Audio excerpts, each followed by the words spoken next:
to Demetrius Johnson when they did the rematch. Even though I still scored it for Demetrius, the fight was clearly very close and could have gone both ways. So maybe I'm just not on Cejudo train yet.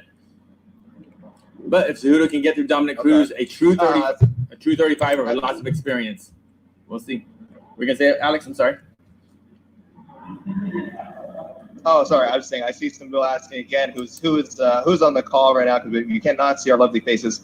This is Alex K. Lee. That was Casey, Casey Leiden, who was just talking. And Jose Youngs is also with us. I don't know, Jose, are you there or are you? Jose is on site, so he has a lot of responsibilities. Jose is here. So, yes. I've been a little quiet because I've been trying to figure out. Like I keep looking up, trying to figure out if the stare down. Yeah.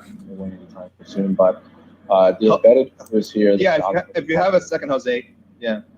So the stare downs were supposed to start at 8 o'clock. People, who didn't see the weigh-in? Yeah. The weigh-ins were supposed to start at 11 o'clock, Casey. We are on Eastern time. Yeah. So respect the one true time. Supposed to start 11 o'clock. The one true time zone. So it's 11 o'clock Eastern, 8 o'clock Pacific. Train yet. That obviously didn't happen. But if Cejudo can get to Dominic Cruz, a true 35 with a lot of experience. Jose, for people who didn't see the weigh-in stream, you kind of give them an idea of how the week has been and also how the situation is right now. Yeah, who's on the call right now? You cannot see our lovely faces. This is Alex K. Lee. That was Casey, Casey Leiden, who's just talking. And Jose Young is also with us. I don't know, Jose, are you there? I got here and the hotel was a ghost town. Immediately when you walk through the front door of the hotel, the security guard there, like, what are you doing? Who are you going with? And this and that. Checked in, and then I had to take a COVID-19 test, an antibody test, and a temperature check just to even check into the hotel. Once I was cleared, they gave me a wristband, and then I was free to go check in my room. And now every morning, they give you a window to go down there and do another temp check. And so every single week or every day, they give you a new wristband to notify people on site that you are cleared and checked and your temperature is fine. If you cannot take it off or you're escorted off the premises of the hotel, if it's damaged, you have to go get tested again and this and that. They're taking this super seriously. Pretty much all restaurants and everything are closed. There's one basic market and then like a normal, like I think it's like a burger joint attached to it, but like everything is closed pretty much in this town. It's only the fighters, UFC staff, handful of media members, and apparently AEW wrestling this year. But yeah, it's pretty quiet. So Jose, we have a while we wait, I'm gonna actually it might be a little.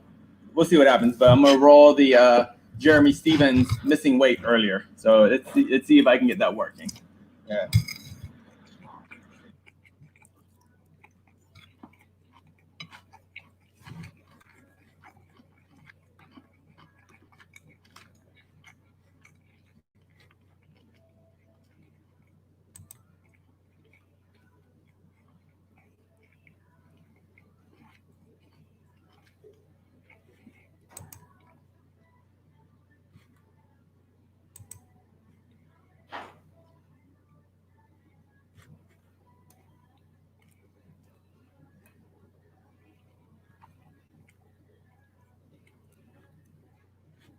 Three or four tripods. Yeah, not a lot. I have no idea. I would imagine it's similar to this official weigh-in where we are all assigned seats. We're all 6 to 10 feet away from one another. Everyone's wearing masks, so there's a little bit of movement. I'm gonna step away for a quick second and see if I can get it. So right now we're showing Alex. Can you see that on the screen? I see Tony Ferguson on the screen. Yeah. So for the fans, this is Tony Ferguson weighing in just maybe an hour ago. He successfully made weight for the second time. Let's not forget, he also made weight on April 17th to make a point because he was supposed to fight again against on the 18th. So Tony Ferguson, that wrestler's mentality, he's got that wrestler background. He said, there's some people asking, is it a good idea for you to make weight, to do the weight cut twice in such a short period of time? He said, look, don't worry about me. I don't worry about you. I don't worry about anybody else. Don't worry about me. And at least today he made a statement by once again hitting 155 on the dot for his championship fight. So I am trying to find when Jeremy Stevens missed weight so we can see that. Oh, I already missed it because I think it was toward the beginning. Yes, people who, again, just joining us, we're going to show Jeremy Stevens. He's the only fighter of the 24 who weighed in early this morning to miss weight. He missed weight by a considerable amount. weighing 150 and a half for a 145-pound bout. So even with the 1 pound limit, he missed weight by 4.5 pounds. You'll also see a hilarious application of the weigh-in hoop, which just mystified us as it was happening. Here we go. I think we have Anthony Pattis making weight successfully. Yep, making a welterweight limit for his fight with Donald Cerrone.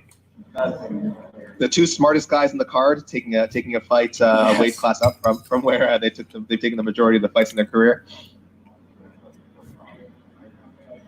And yeah, so it's Stevens next. I think so. So for people at home watching, that's Donald Cerrone weighing. Oh, that's Donald Cerrone, also successfully making welterweight. There we go. There we go. Oh boy, here we go. Oh, hold on, Nico. There we go. Okay. This little cursor thing doesn't work very well. So what we're watching right now is a replay of the official weigh-ins, which just occurred a couple hours ago. And the bottom corner is the scale right now. Oh, where the face-offs will be as soon as Dana White gets here. So here's Jeremy Stevens so weighing in.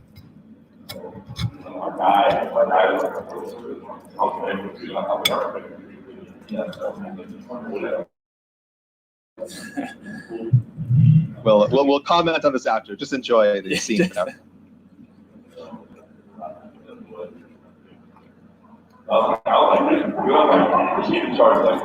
Technically, they did use the hoop, I guess. Yes.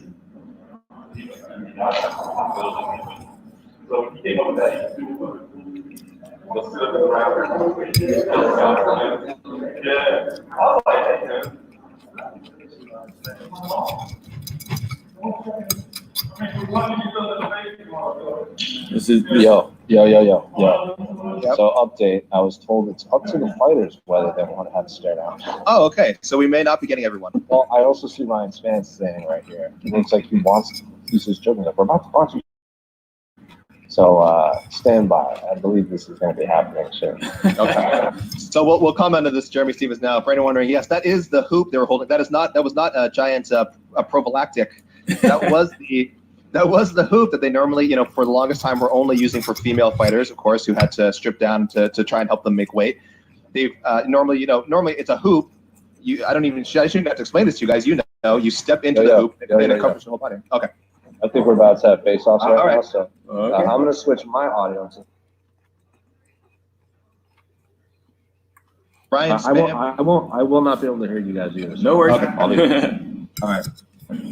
We're waiting. So Ryan Spann and Sam Alvey should be stepping up first shortly. They'll be opening up the early prelims. Again, we don't know if everyone is facing off.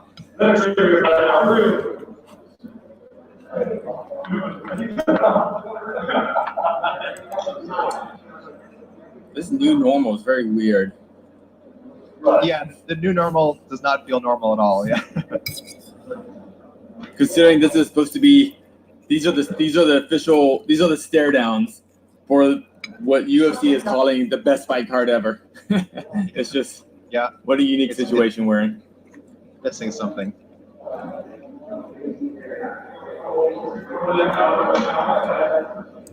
So we were told these were supposed to start at about 11 o'clock, 11 a.m. Eastern time.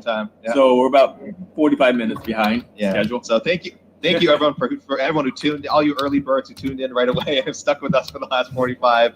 You guys are truly, the hardcores. Yeah, you guys are the real stars, and we really appreciate you hanging with us.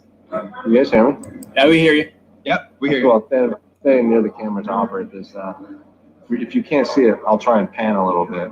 I'm turning the camera, but you can see the fighters are all standing pretty far apart from back there. So it looks like they're ready to go, but they're all social distanced. So Bryce Mitchell, no mask. Is that I think is that Luque? Oh no, it looks like they're standing in order of the weigh-in. So whatever fight spaced out, too. Yeah, that is what we're doing right now. It looks like we'll be ready to go soon. I will do my best, ladies and gentlemen. We had a helpful YouTube comment saying no kissing, though none of the fighters should kiss. So no Heath Herring Nakao flashbacks. You guys can YouTube that Heath Herring Nakao if you want to know what I'm talking about. No kissing. Do you want to see a pre-fight MMA kiss that ended in disaster? Look up Heath Herring and Yoshihiro Nakao. It's quite a clip. I think the last kiss I saw in the UFC was it Anderson Silva, Chris Weidman when they faced off. I remember they were pretty close. It wasn't Diego Sanchez and was it Alice White or Craig White or one of those guys in the Dallas card? He kissed him on the nose. Guys, that Anderson and Weidman, that wasn't a face off. That was a face on. That was a face on another face. That's not a face off. That's the opposite of a face off. Jose, can you pan over to kind of show the fighters backstage? Are they still there? It's kind of an interesting shot we have. Yeah. So they look to be in the order that they're fighting in. Again, we have been. I believe Jose, you said that they have the option. If fighters don't want to face off, they won't have to. But we will see. We'll go case by case here, and we'll let you guys know which ones are coming up, which ones we don't expect to happen. I would imagine that they're all going to stare down. It's really interesting watching the UFC in this situation, considering like they're such a polished, produced machine. Mm-hmm. Say it again, Casey. No, it's very interesting watching the UFC conduct themselves right now, considering what a polished, very highly produced machine everything is. But everything is new. They've had no rehearsals for this. This is the first time for everything. They haven't done practice runs on this. They're just like, okay, we're just going for it. Yeah, I saw some people wonder why didn't they schedule the fight like kind of backwards? Why didn't they do the fight hits before the big? But I guess they want to come back with a bang, so it's somewhat understandable. But yeah, no dry run. Oh, I lost you, Alex. You're kind of going in and out. Oh, sorry. Yeah, there was a big burst of volume. Sorry, can you hear me? No, what happened? Did something change? You're coming in super low now. I don't know. But, okay. Make sure. Can you hear me? Can everyone hear me? Can you tap the mic? Just get a little. Okay, yeah, it's sounding a little off, but I feel like the volume in the room got louder. I'll try and quasi shout here. It seems to be like there's a lot of people now. Like we have a bunch of cameramen, we have a bunch of photographers. All the fights are back. So okay. We can see Luque there as well. Yeah. So so right there, what we're seeing on camera are the first three fights. That's Ryan Spann, who will be fighting Sam Alvey. Bryce Mitchell will be fighting Charles Rosa in the second fight of the night, and then Vicente Luque, who will be fighting Nico Price in the third fight of the night. So I'm assuming the rest of the fighters are lined up 6 feet or 6 whatever feet apart along that wall.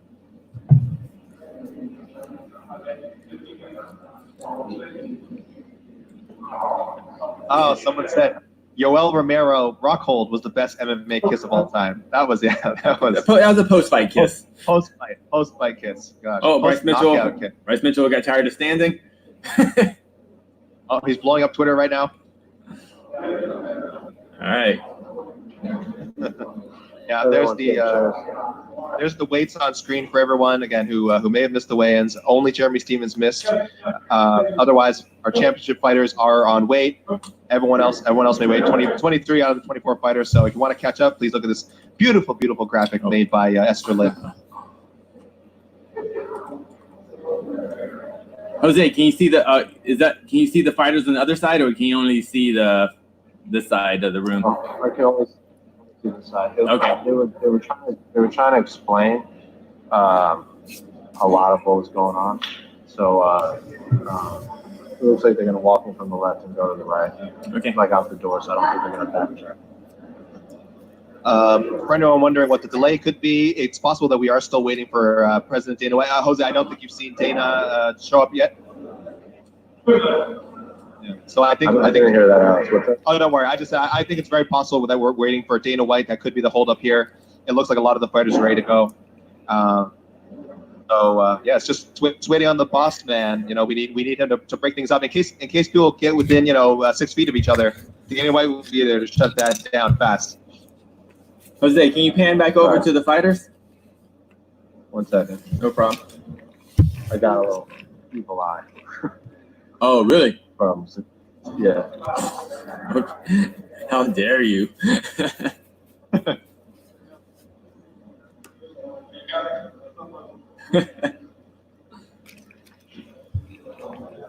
Guys, this is I just want to tell people, this is what these fighters, this is like part of the job. I know people think like being a fighter can be all glamour, but these guys are waiting to rehydrate and just rest and relax, and they want to recover and just get to that mindset for a fight that they have to do now in less than 48 hours, and they just have to wait. I mean, this is just this is taking them out of the routine. This is odd. Yeah, this is tough. So I know it looks like, oh, well, it's not the worst thing in the world to have to wait. But this is the kind of thing that's going to affect their whole day, affect their whole schedule. So, bless these guys for volunteering to be on this card, for signing on to be on this card, for taking this risk, for our entertainment and so that we can bring you this coverage. I really, really appreciate all the fans watching, and definitely appreciate the fighters here. So please show these guys some love. Show them love on social media. Don't troll them. Don't be trolls, guys. Give these guys the props they deserve.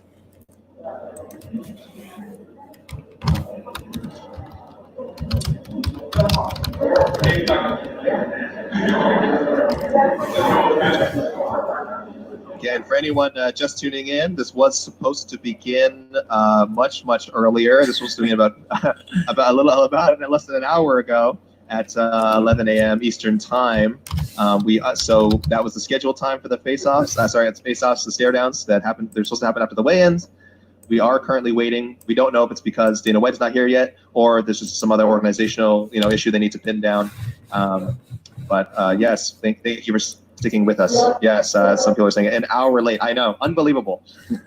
It's almost like, this is we're on Conor McGregor time now. This is like when Conor McGregor says he's going to show up for a press conference. We are past that time now. So I'm thinking like probably UFC 1, UFC 2. I'm sure the weigh-ins were kind of just chaotic a little before too. But you know what? We're not at Buffalo Wild Wings. We're actually at a nice hotel in Jacksonville, Florida. Oh, how times have changed. This is a nice hotel. Have you guys caught up on any old cards or older fights during this during this kind of quarantine? I've been following it. I've been watching a bunch of 2 minutes and 20-second clips of fights that Kaposa and a few other really good MMA Twitter accounts have been sharing. But otherwise, I've used this time as a bit of an off season for myself in terms of just watching fights.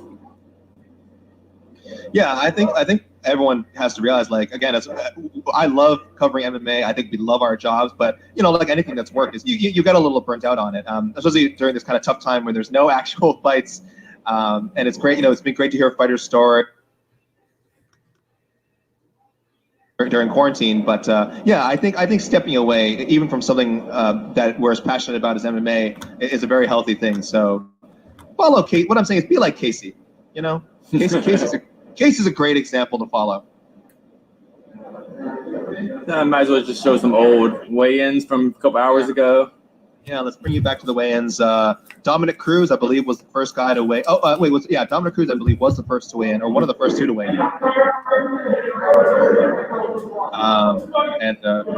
He made it successfully. Took a lot of the drama out of it.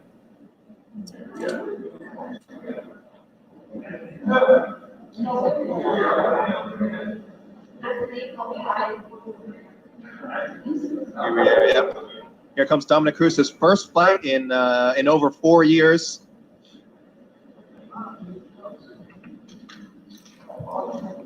Pardon me, over 3 years. Yes, long layoff. Who's his last fight against? Cody Garbrandt. So coming off a loss, very controversial. People say him getting the title shot. Coming off a loss and such a long break, but here we are. Are we about to start, Jose? Does it look like? Nope. No changes. Okay. Oh boy. Okay. Justin Gaethje came up, also successfully made weight. Has never been an issue for him. Him and Tony Ferguson both coming from that wrestling background. So, I mean, they take so much pride in making weight, have so much experience doing it. You're not going to see these guys mess around.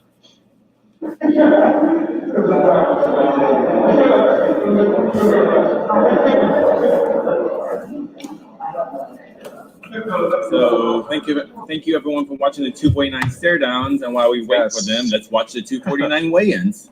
Yes, thank you guys. We will have hopefully have the stare down shortly. I'm sorry, Jose. Oh, I think we're getting some movement. What? Can you hear me? Can you hear me? Can you hear me? Yes. I see a little bit of movement. Okay. Oh, here we go. All right. Nico White is here. No mask. Why is this cameraman wearing? All right. To the light heavyweight division, Ryan Spann versus Smiling Sam Alvey. For anyone who can't hear, this is Ryan Spann and Sam Alvey, light heavyweight, facing off.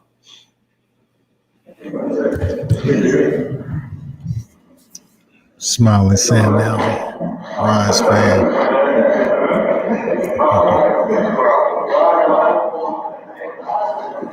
Should be a good fight. Just to kick off the prelims.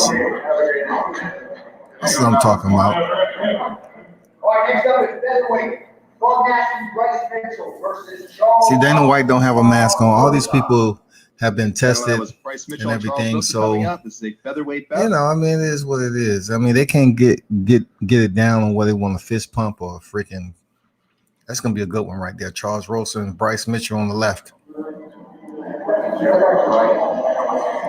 Oh, no love lost. No love lost there. Yeah. No love lost. What's going on, Josh? Here we got a welterweight rematch between Vicente Luque and Nico Price. Luque won their first fight back in Nico October Price with the man bun up top. Vincent Luque ain't no joke either.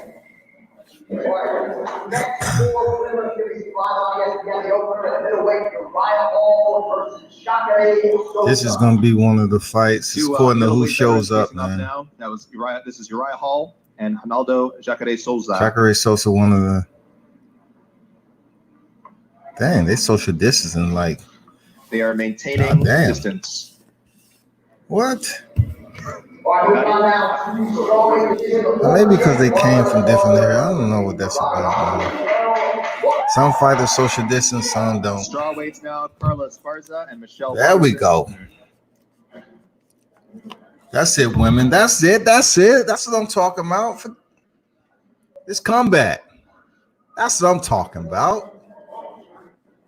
This is combat, man. Alexia will go back to former UFC heavyweight champion Fabrizio Verdum.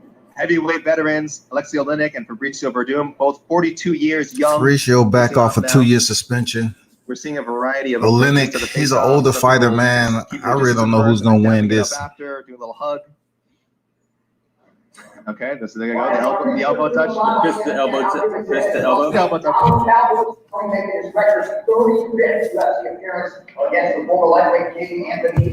We've been waiting on this card, man. Get some goddamn. We got to wait till the main card to get some intensity. Fought in lightweight back in January 2013. There we go. And Pattis won first round TKO. Cowboy is back from his super early loss. They don't know if they want to dab or shake hands or whatever the case. Dana White's standing up there with no mask on. So what you gonna do? You're not gonna catch it from Dana, but you're gonna catch it from the opponent that doesn't have a mask on? Come on, man. The Castro, a contender series contract. There you go. Greg Hardy, boy. He made for a real good goddamn movie, full of intensity, climax, suspense. More action in that featherweight Jeremy.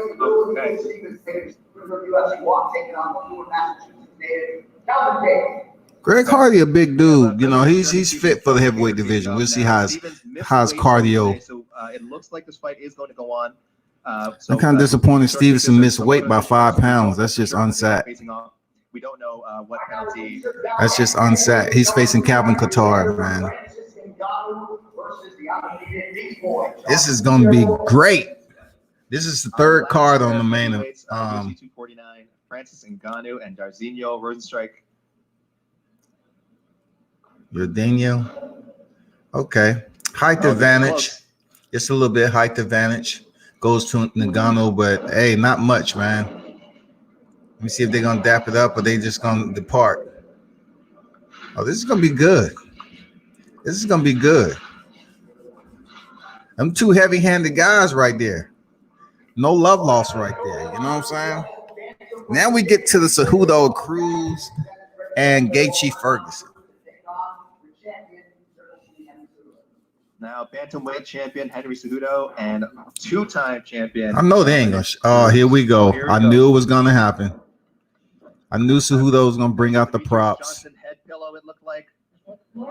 Yeah. Okay. Hype it up there, Cejudo. Yeah, you're going to need it, homie. Oh, embrace the crazy. That's what I'm talking about. Bringing it with the kicking some pillows with the opponents. Extreme reach and height advantage. I'll say height advantage. I am reach too. It would be interesting. It would be interesting. Mr. Cringe himself is on deck with all the props. You know, playing to a room just full of media. And he goes and collect the pillows that he just goddamn kicked out there. That's a little bit defeating the purpose, man. Want to call him Tony Ferguson and Justin Gaethje. Yeah, war room, war ready, war room, war ready.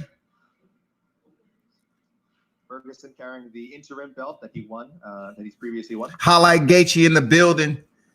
El Kakui. Tony Ferg. Shake hands. Okay. Yeah. He got the baseball with him. Rocking that baseball again. This is a new gimmick. He's rocking that baseball. Anybody who carries around the baseball, that just goes to show you. Well, there we go. You know, they ain't trying to be in the dugout. Just Tony Ferguson's the type of dude they walk across the goddamn when the pitch is just being thrown, just to prove a point that he can avoid it, or whatever the reason he got a baseball. I don't know.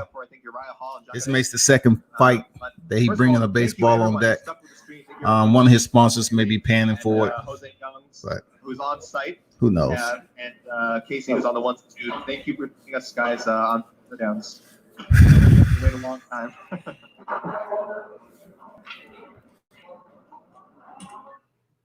Awesome.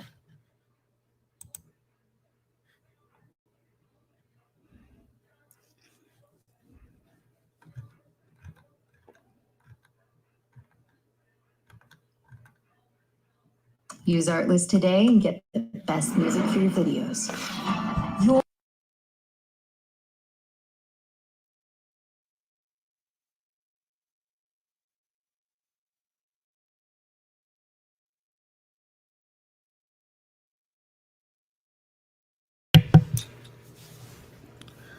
So there you have it, fight fans. UFC 249 down here in Jacksonville, Florida.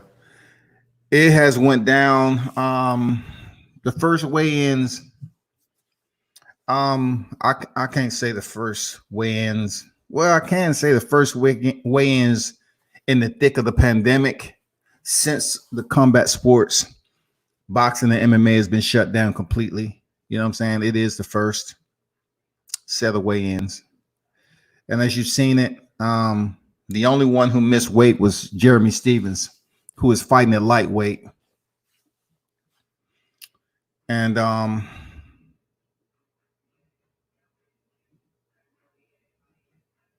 unfortunately, hold on for a second.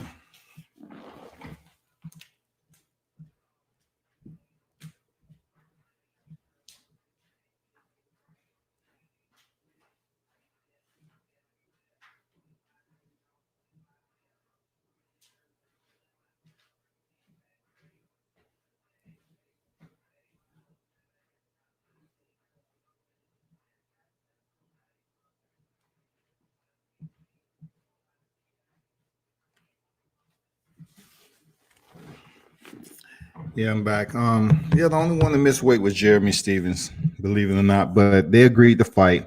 Who wouldn't want to fight during this time? And I'm pretty sure some of the fighters, I don't know. I can't say some of the fighters because Jeremy Stevens is the only one who missed weight. But I was thinking to myself, like some might take advantage of the point of being down there in such a historic fight card and missing weight, just so they didn't have to cut as much and still feel comfortable going in there doing what they have to do. I'm not sure why he, came in and he missed weight, but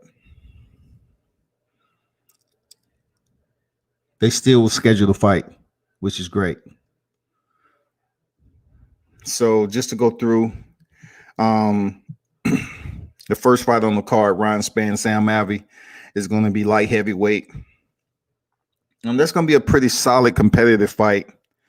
I don't know how much entertainment value is going to be for the fight fans, but they're not exactly watching paint dry. But it could be a lot of posturing, feinting, waiting around, trying to find out who's going to make the first move. I don't know. It's according to who's going to take the lead. Featherweight division, Bryce Mitchell, Charles Rosa is going to be look. This is a stick of dynamite. In my opinion, I think these two are going to go out there and definitely try to prove a point. Who's the better fighter, especially when it comes to jiu-jitsu. If it goes to the ground, Bryce Mitchell has the second submission, the twister, in the UFC. So, he have a little bit of bragging rights as to the twister. You know what I'm saying? But I want to go with Bryce Mitchell on this one. I want to say he's going to keep the momentum going. And then middleweight division, Vicente Luque versus Nico Price. It's hard to count out Nico Price, man, because he's a tough, energetic type fighter. I supposed to have an interview with Nico Price, man, but I guess training and everything kind of took over, what have you. But possibly, hopefully, after this fight card, I'm able to drop back in and get an interview with Nico Price, especially if he wins. But Vincent Luque is nothing to play around with. He's proven that he is a quality opponent. He's a quality riser in mixed martial arts, very well-rounded fighter. And it's only a matter of time, before he get his shot. So he's in a tough division. He's in the middleweight division right now. So if you exclude all the top dogs that's at, in the middleweight division, you're talking about Paulo Costa, really, then Jorge Masvidal. You just have some of the top dogs.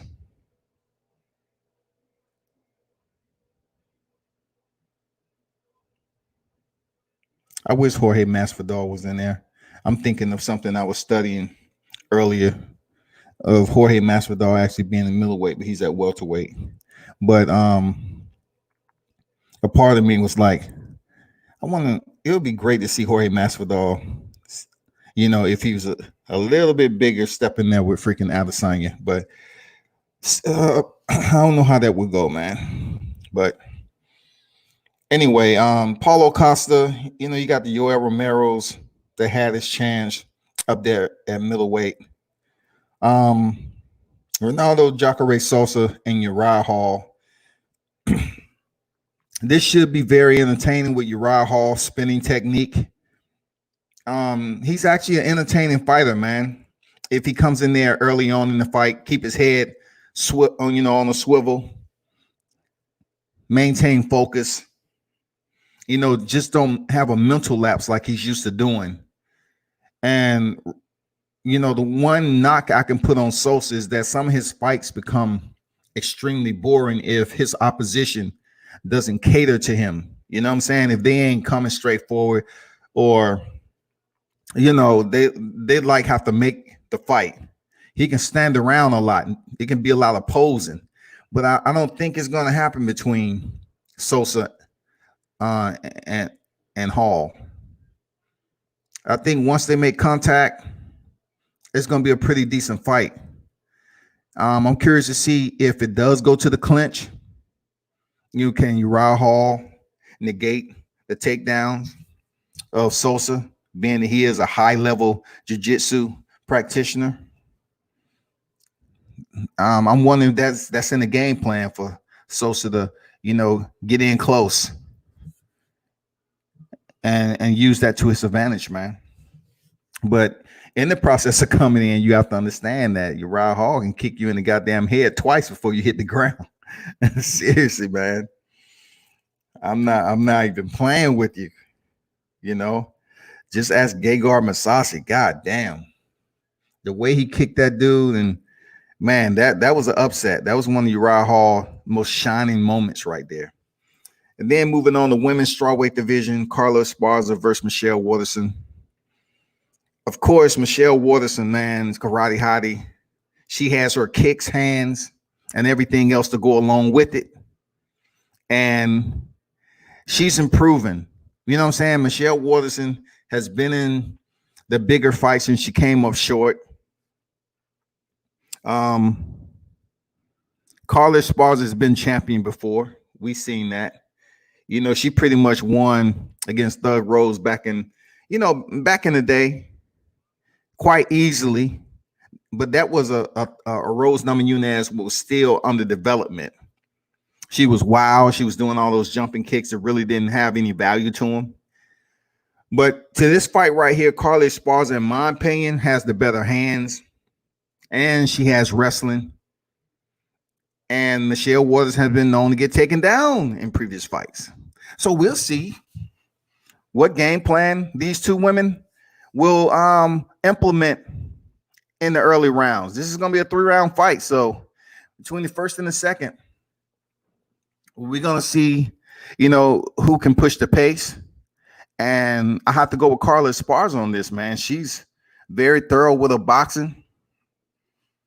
You know what I'm saying? Even though she got obliterated by Joanna Jędrzejczyk, still Carla Esparza going in there against Michelle Waterson. If she can stay out of harm's way with Michelle's kicks, because Michelle Waterson can kick you in the goddamn head at any given time,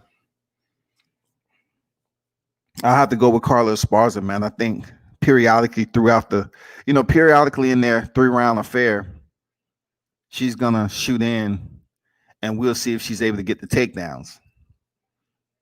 You know what I'm saying? On the feet, both of these women can and will implement their punching. More so the kicks of Michelle Waterson. Carla Esparza don't kick a lot, but I'm not saying she can't. Next, the heavyweight Fabrizio Verdum against Alexia Olynyk. This fight right here, man, I have to go with what I know. Coming off a 2-year suspension is Verdum, and Olynyk is known, strictly for having a couple dozen submissions of the same submission off his back. Now, I must also remind people of Fabrizio Verdum. He was one of the first ones to sub out Fedor Emelianenko in the neighboring organization, not the UFC. And that was legit. He fought a legit, healthy Fedor. And he subbed him. Those days have since absolved. Now he's in a whole nother era of mixed martial arts, whole nother company. And I see him going in there potentially defeating Olynyk if he doesn't use that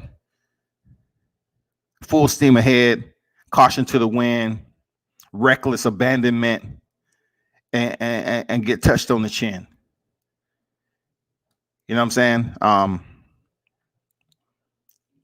Verdum is a veteran, man. Let's be honest. He know what the fuck he needs to do. I'm gonna be honest. He knows what he needs to do. And then The last card on the prelim is lightweight Donald Cowboy Cerrone versus Anthony Pattis. And you know, like I said before, Tony Ferguson has a win over both of these guys. Justin Gaethje has defeated Cowboy Cerrone. So Cowboy Cerrone back again to face Anthony Pettis, who has had his ups and downs with injuries or what have you. I don't know what goes on with Anthony Pettis, man. He has such a bright moment. You know what I'm saying? Especially when he subbed out Benson Henderson. You know what I'm saying? I mean, that highlight reel kick off the cage is just amazing to watch every time you run it back. But this is a different type of fighting, Cowboy. The style, in a sense, will complement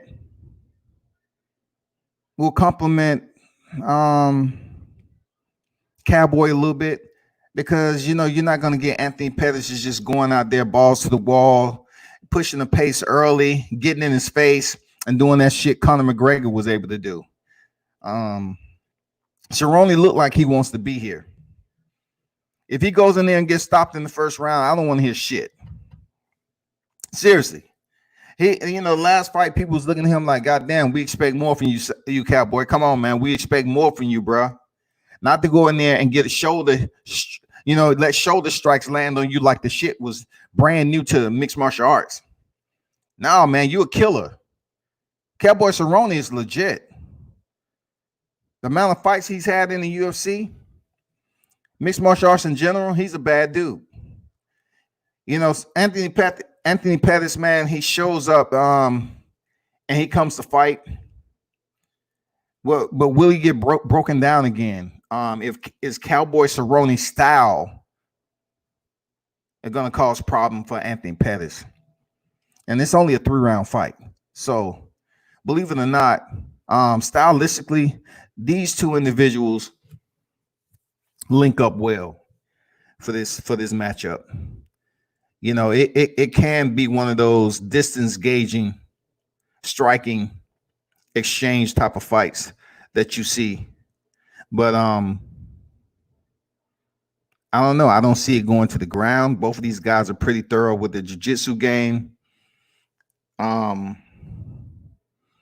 can see the first 2 rounds potentially being on the feet, unless somebody get cut or hurt. You know, Cowboy Cerrone leg kicks isn't that crucial, but Anthony Pettis has been known to have these unique, dynamic kicks, which he can acrobatically attempt from out of nowhere. Whether they land or not, that's a whole different story. You know what I'm saying? But he can perform them. So give him a high grade on execution. You know what I'm saying? But he needs to stick the landing next time. He needs to make sure those kicks doesn't place him in a vulnerable position where Cowboy Cerrone can get top position and end up pulling out one of those Mike Perry type of armbar submissions and try to damn commit grand larceny and snatch his arm and take it to the parking lot. You know what I'm saying? So it should be a pretty decent fight, man. Who do I have winning this fight, man? Shit. It's hard to bet against Cowboy Cerrone. Even when you think he about to lose, he show up and win. When you think he about to win sometime or in there with a tough opponent, he loses. I don't know, man. I still think back at the time when he fought Nate Diaz, y'all. I thought for sure he was going to get Nate Diaz the good work. But it didn't happen. It just didn't happen. Shit. I have to go with Anthony Pettis on this, man. You know, coming off that last performance, being it wasn't that far away, man, I have to go with Anthony Pettis on this shit.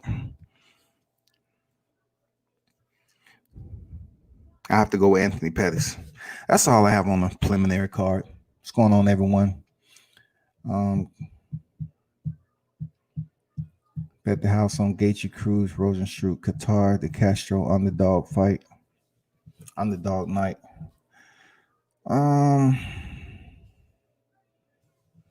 It's possible. Those are some good choices. It's possible. It's possible. You know, the only one that I have a question is the Castro. You know, the shorter fighter. Not saying he may not possess power, but he's the shorter fighter. And then also I look at Rosenstruck. Francis Ngannou has been in tougher fights than Rosenstruck. And I've seen Ngannou in versus another power puncher like Derek Lewis, and the fight was extremely tedious to watch. You know what I'm saying? It was full of that ambient banality that you look for when you're in the elevator and the music's playing and you have a long day at work and you're like, shit, all I need is a pillow right now and I go to sleep on the floor. So I'm curious to see with two heavy hitters, who's going to take the lead? Who's going to be the goddamn lead? You know what I'm saying? Is it going to be Rosenstruck or is it going to be Ngannou? We might see a first round where it's a lot of feigning and people, you know, them two fighters just keeping distance, circling. A lot of goddamn, you know, touch jabs out there. Or it can be an all-out war. We're talking about two heavy hitters, man. And you know what happens when you have two big guys in there? It might come down to cardio.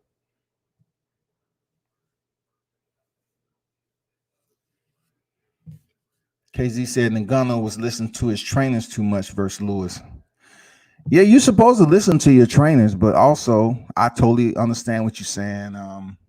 You know, it comes a point in time when you're in combat sports, you got to make your own moves and kind of, you know, get that data. You have to make some movement and get some reactions so you can get that data so you can move to something else, you know, so the fight can start going and the momentum can start swaying in your favor. I get what you're saying, though. But, you know, he might not have confidence in himself. So you look at, I mean, he might not have had confidence, man. He might have been short of that. And that's why he was, you know, with them an open ear to his corner instead of just going in there trying to execute a game plan and see what data he can get back and start dropping some bombs, man, or working on his hands, because we all know Ngannou is not shooting in for a takedown. You know, he hasn't did it yet. We all know what you're going to get from Ngannou, a left and right, a right or left, and the power behind it. Now, if he includes some kicks and start being dangerous, like every now and then Derek Lewis will throw a kick. And once again, it's according to how, you know, he usually throw a kick that's outside the range of impact, you know, outside the distance of target. That's the only thing about it. Somebody that big throwing a kick like Derek Lewis. But if Ngannou implemented some solid, consistent kicks, you know, and live up to that hype that when they was damn doing warm-ups that time, he was damn training with his trainer, and he kicked him so hard and act like his trainer act like he fell down, and he was so freaking powerful. You know what I'm saying? People was up here putting shit on social media talking about Ngannou has a harder punch than Tyson, until he ran into a guy who knew how to box like Stipe Miocic, and the shit didn't go down like that. Stipe was able to slip his punches, dip underneath, man, pivot out, reset. We know we're not going to get that from Rosenstruck, so to speak. But what we will get is a two-way intersection that only a collision is awaiting. If these two dudes throw down with 4-ounce gloves on, this shit will pop off the way it's supposed to. Real talk. Real talk, y'all. So for the main card, heavyweight, Greg Hardy versus Jorgen de Castro. Damn, Greg Hardy is the bigger fighter out of these two. But that inhaler that happened to present itself and make a guest appearance in between rounds still puzzles me. That his team would even so being that his team allowed him to access what's next.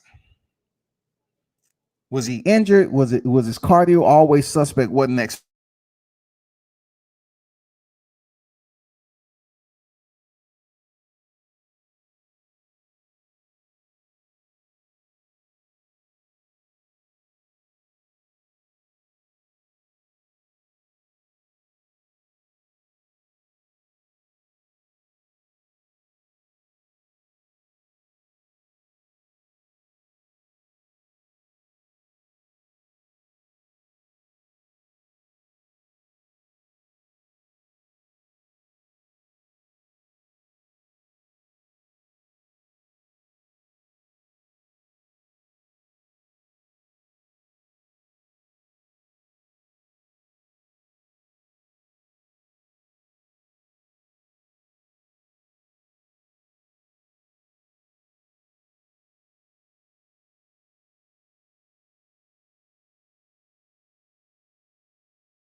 I'm back.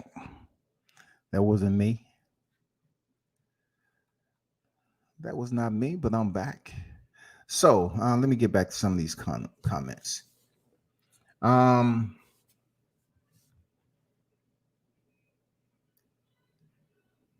Dixie said Nagano loses, it would be a big upset. I agree with that. I agree if Nagano loses, being that they're trying to get him back in the title picture.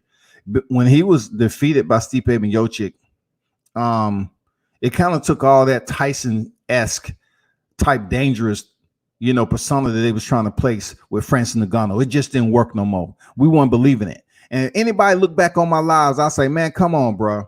Y'all need to break down this cat a little bit better than just heavy hands in mixed martial arts. It takes more than that. It takes more than that to reign supreme. It takes more. Now, Stipe, he even, at some point in time caught up. Stipe don't kick as much. Stipe uses his hand, but he has a boxing background. You know what I'm saying? He knows how to keep his distance well. His footwork is fluent. But Nagano's hand isn't Stipe Miocic. But I agree, man. It would be an upset for Rosenstruck. And, and the benefit of Rosenstruck, right? But still, if I put Rosenstruck in there with Stipe Miocic, no. If I put him in there with DC, no, I don't see him beating him. KZ said a combination of self-doubt from the Stipe fight, along with trainers telling him to change his game plan, was a result of what you got from Ngannou until he snapped out of it. I think he's back now. He get first round KO tomorrow. First round KO is highly possible with Ngannou, being that these two fighters can bang. But we'll see who has the better chin. And I will favor Ngannou as having the better chin, I think. But also, I need to understand and get some feedback on if he's touched by Rosenstruck, how he responds. You know what I'm saying? How does Ngannou respond to the power of Rosenstruck? Because just because you have a highlight reel uppercut of Alistair Overeem, who's been slept several nights, it isn't much of a highlight when it comes to obliterating someone's lip up to their damn left nostril. That's a whole nother picture you paint. You know what I'm saying? Halloween comes early when you're looking at this shit. The way he got damn split Overeem's lip open. The way he split his lip open, y'all, I'm saying to myself, like, shit. Like that right there was just beast mode.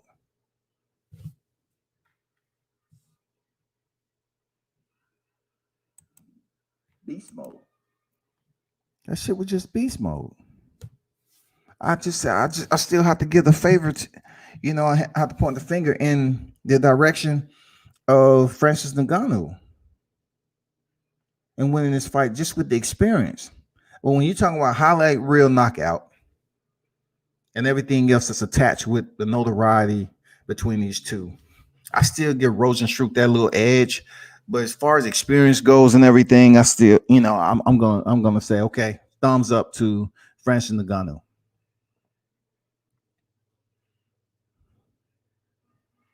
Next fight, Jeremy Stephens versus Calvin Qatar. It will go down the way it is. I already covered that. The bantamweight, Henry Cejudo versus Dominic Cruz. This fight right here is definitely going to be a very educational moment. Played out in the physical form.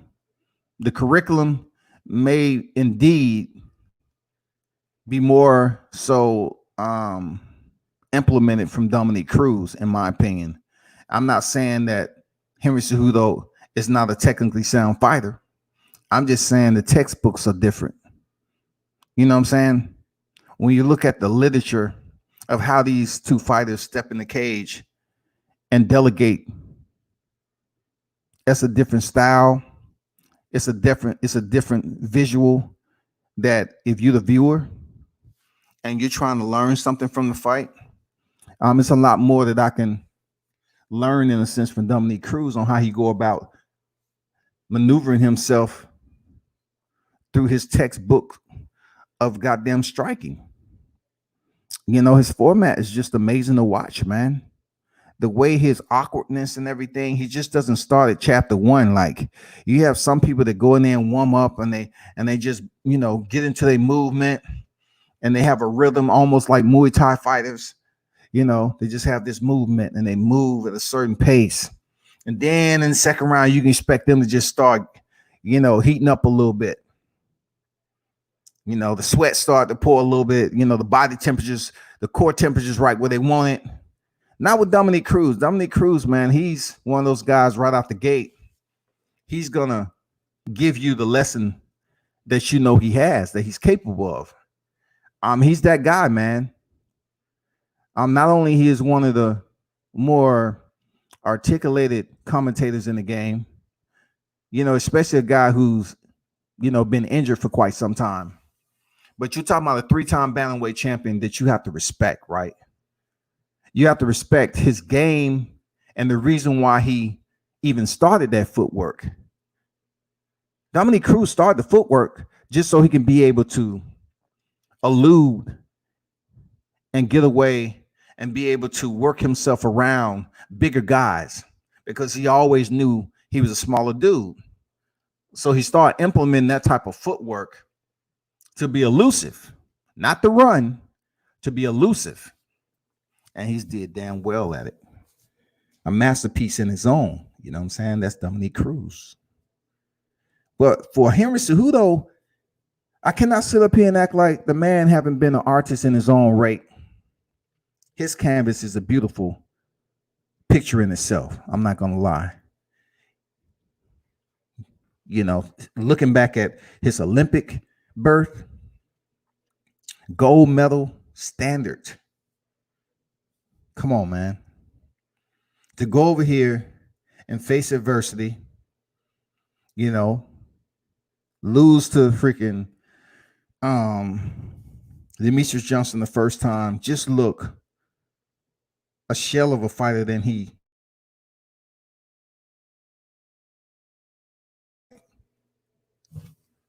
didn't look like he's supposed to be in there. The way Demetrius Johnson finished him and with knees, hurt him with knees. I was like, what? So he came back around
You take a fighter with good wrestling pedigree, like Demetrius Johnson, and you look at the experience that he's been able to accomplish in his title reign, right? At flyweight division. And you say to yourself, he's going in there against a guy like Henry Cejudo the first time, and wrestling wasn't even a denominator between these two. You just had to come in there with a different game plan against Demetrius Johnson. You know what I'm saying? But one game plan was not to go in there and think just because you had the limpid background, without setting it up with punches and kicks or whatever the case may be, you was gonna go take him down. It just didn't happen like that. Demetrius was so difficult to take down. So the second time around, he implemented that wrestling, but he had better striking. His movement was better, and his entry was much more calculated. And he earned a split decision against Demetrius Johnson. But really catapulted Henry Cejudo was TJ Dillashaw. Seriously, when TJ Dillashaw came down to take his flyweight title, it was the beginning of the halo that started to illuminate over Henry Cejudo out of nowhere. Him beating Demetrius Johnson to become the flyweight champion, cool, salute to him. But what made him shine even brighter is when he knocked out TJ Dillashaw in the first round, because Dana White was trying to prove a point as using TJ as the savior to just abolish that flyweight division. Because Demetrius Johnson, as a star, he was absolutely a star. He just didn't have any star power. He didn't have that goddamn value that you look for somebody to talk shit and sell the fight. That wasn't Demetrius Johnson. So therefore, when Henry Cejudo talked himself out of moving up the bantamweight, and Dana White said, "You know what? We're not paying you that. Okay, we're gonna put everything on TJ Dillashaw, go down here to flyweight." So TJ dropped weight, and being that he was dirty, he cut corners or whatever to drop down there to 125. He got knocked out. Boom. Henry Cejudo closes out TJ Dillashaw. Beast mode. Strict, authoritative, epic. Then he steps up to 135-pound division to challenge for the vacant bantamweight title against Marlon Moraes, who switch kicked the shit out of Aljamain Sterling, and did the same thing to Jimmy Rivera, who was on a pretty solid win streak. So I'm saying to myself, once again, being analytical, right? I'm saying, okay, if you give him distance and patience, he can kick the shit out of you. And he has pretty decent hands, you know what I'm saying? But I was looking at him saying, okay, he's not moving off center. He's a lineal fighter. He's not really being diverse in his attack. Then when Henry Cejudo forced that out of him, he broke him down, switched up the game plan, started going to the body. I said to myself, there we go. That's exactly what I was talking about. That's exactly what I was talking about. Henry Cejudo was fighting some of the same rhythm as the other opponents that Moraes has had success with, and then he switched it up his corner. We talking about Nagano listen to his corner shit. Henry Cejudo listened to his corner. He stopped fighting at a distance and fought inside. He went into the phone booth, man. He dialed up Moraes' number. And he let him know, goddammit, I got a message for you. And he was switching up that shit. He was looking like a totally different fighter, man, going to the body. Somewhat remnants of DC and Stipe. The way Stipe switched it up on DC and ended up getting a stop. It was almost the same goddamn thing, man. Y'all feel me? I mean, come on. You hear me on this shit? It was almost the same revelation, y'all. The way Stipe Miocic switched it up on DC, a person who had knocked him out in the first round out the clinch. DC caught him with a right hook. Boom, landed about 2 shots before the referee called the fight.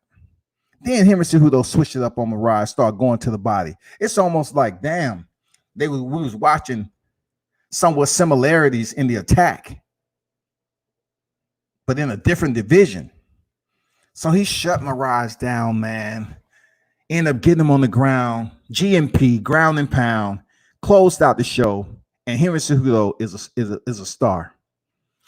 Yeah, as much as I want to say a superstar, I can't say Henry Cejudo is a superstar right now, man. Even though he's a champ, y'all. You look, it's a lot of cringeworthiness that comes from this guy because that's what he wants it to be.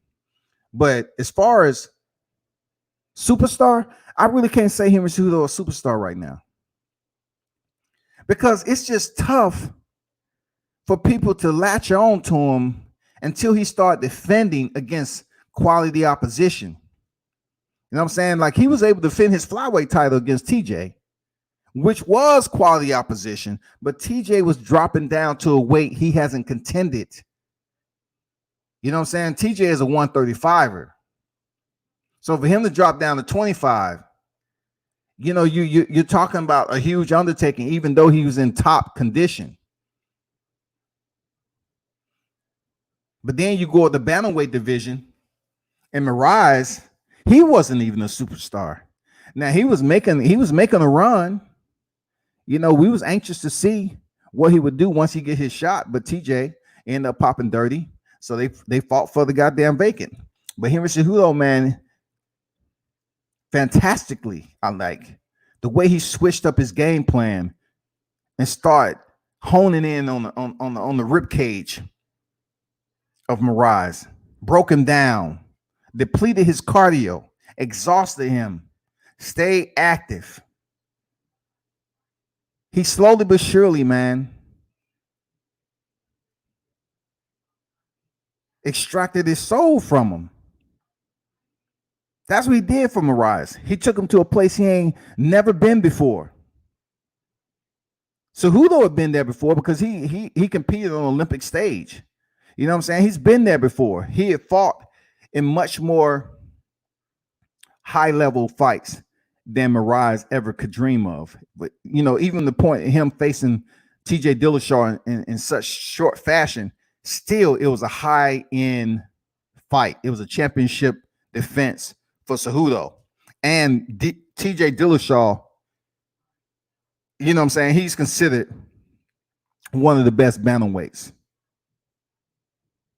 But let's not get it misconstrued. He competed in the division that he hadn't competed in. Whatever that's going on or whatever, Henry Cejudo came up with the right plan. Boom. He put another notch on his belt, knocking TJ Dillashaw, and then moved up. And he broke down Mirage and stopped him. So with Dominic Cruz, man, he is neither opponent, nobody that Henry Cejudo. When I talk about Henry Cejudo, it's been on a whole nother level than Mirage. It was, guess what? Dominic Cruz is on a whole nother level than Henry Cejudo has ever fought. Henry Cejudo is going to have to walk in that cage and go to a level that he's never been before. And if by chance he's looking at the fight that DC has had with Cody Garbrandt, then he's making a big mistake. You know, he's making a big mistake on how Dominic Cruz fought that fight, how Cody Garbrandt was able to have success, and the injuries that plagued Dominic Cruz for a while. Now Dominic Cruz is saying he's healed. His hands is healed, his knees, he's good. Man, goddamn it, I'm curious to see what the fuck. I'm like, shit, I'm curious to see what Dominic Cruz look like healthy. That's a dangerous individual. And what's more, you fucked up, right? He's an educated killer. You know what I'm saying? It's fucked up when you got an educated killer that can, you know, go in there and implement a thesis on your ass. It's not like you in special ed class, first of all, but Dominic Cruz goes in there and implement a combat thesis. It's almost like when you know, you're in trigonometry, algebra. You know what I'm saying? When you're sitting up here having shit drawn on the board, and it's a bit confusing looking at all the lines and graphs and all that other spreadsheet. That's what you get when you goddamn look at Dominic Cruz striking. Like, dude is an enigma, man. He's different. He's a one-on-one type of fighter. And Henry Cejudo, when it comes down to it, he's going to have to prove that he's the equalizer and he's on that level and he's ready for that level with Dominic Cruz. His answers to Dominic's questions is going to have to be expeditious. And I'm going to be honest with you. I would be absolutely surprised if Henry Cejudo came out, in a 5-round fight and attempted to do what TJ Dillashaw did. Try to go for the knees. You know what I'm saying? Trying to crush those knees with some kicks. Because Henry Cejudo is not one of those life-threatening kickers. You know what I'm saying? He ain't a Jose Aldo. He's not an Edson Barbosa. He's not a Uriah Hall. He's not a Justin Gaethje on the inside. No Anthony Pettis, but when it comes down to it, man, they may have a game plan. They say, you know what? We in this for the goddamn long haul. Let's try to break down his knees. And we all know if we go below the waist and slow down the wheels, we'll catch up to him in the 4th and 5th round. That may be the game plan heading into this fight, y'all.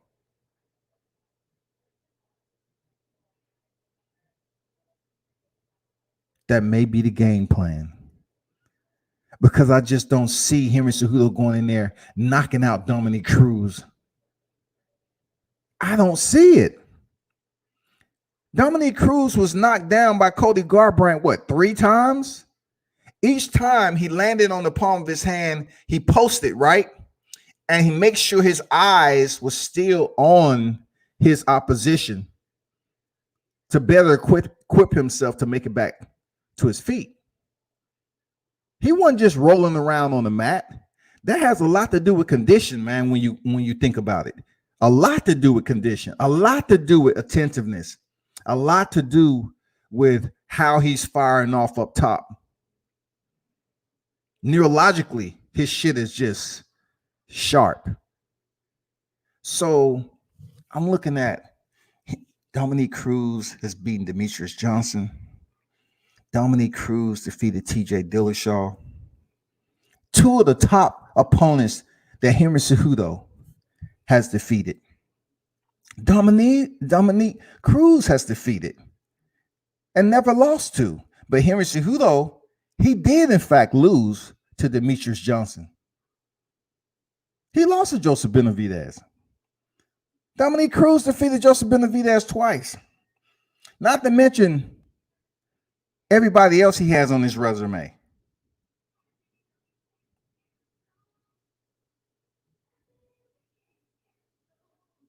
So all I'm saying is, of all the fights that's on this card, I'm looking extremely close and eager to see Dominic Cruz versus Henry Cejudo, because I know Henry Cejudo wants you all to believe that he's the cringe master, Triple C in the building.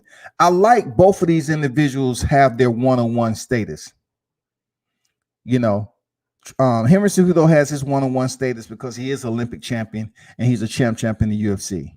And then you have a one-on-one with Dominic Cruz, who is a 3-time bantamweight champion. He only has 2 losses. And we all know he only lost once in the UFC. Once. That was Cody Garbrandt. The other one was a guillotine from Uriah Faber in the WC. We all know what happened. But when he fought Uriah Faber to begin the bantamweight division in the UFC, guess what? He got his win back. That's facts, people. That's facts. Dominic Cruz has did nothing but improve, get better, become smarter, more educated, growth. That's what that man does. You have to give him a salute for that shit, man. You have to give it up. There's no way I can sit up here and honestly go against Dominic Cruz in this fight, even with his injuries, his layoffs, and everything else that goes along. His combined attack, both physically and mentally, is a detriment to Henry Cejudo. So when it comes down to Henry Cejudo stepping up and trying to pass this thesis so he can become a scholar, it's not impossible for Henry Cejudo to do. But can it be done? DC is a one-of-one, man, when it comes to styles. His footwork is a one-on-one. His punches. This is what you train your fighter who comes to your gym. You don't have anybody come up there using Dominic Cruz as a reference. Now, for those of you hardcore fans, you know there has been individuals that steal his footwork, though. We have seen people that steal his footwork. TJ Dillashaw. Absolutely. And he had some success with it. You know what I'm saying? Not against Dominic Cruz, but I'm saying that, you had people that steal his footwork. Because it's very, very awkward to try to study something that you have to remediate over and over again when it comes to fluidity and it becoming like second nature when you're in there against an opponent. For Dominic Cruz, he's already did that. Now, Henry Cejudo, we know his footwork isn't like that. Which leads me to this. If Henry Cejudo isn't able to cut off the cage, if he doesn't get a stationary Dominic Cruz who has success in getting in close and landing punches, he's gonna have a long night, right? And then I look at Henry Cejudo. Henry Cejudo has taken over this, trying to become this guy who sits down in his punches. You know what I'm saying? If the target isn't there, if the target isn't stationary for Henry Cejudo to sit down, what is he gonna do? Are we gonna be able to see Henry Cejudo box on the move? How is he gonna fare with a moving target? Because you plan on going for his knees early. Shit. Look, hey, listen, we've seen some of the most brutal leg kicks we'll see when somebody who was fighting an injured DC. TJ Dillashaw was ripping the motherfucking leg kicks against DC. And then even when it was hurting him, Dominic Cruz didn't falter, man. He didn't capitulate one time. I'm telling y'all, man. This dude legs was fucked up spaghetti noodles in hot water. The tendons was just dangling around off that motherfucker like, God damn, we don't have no stability in this bitch. How is this motherfucker still standing?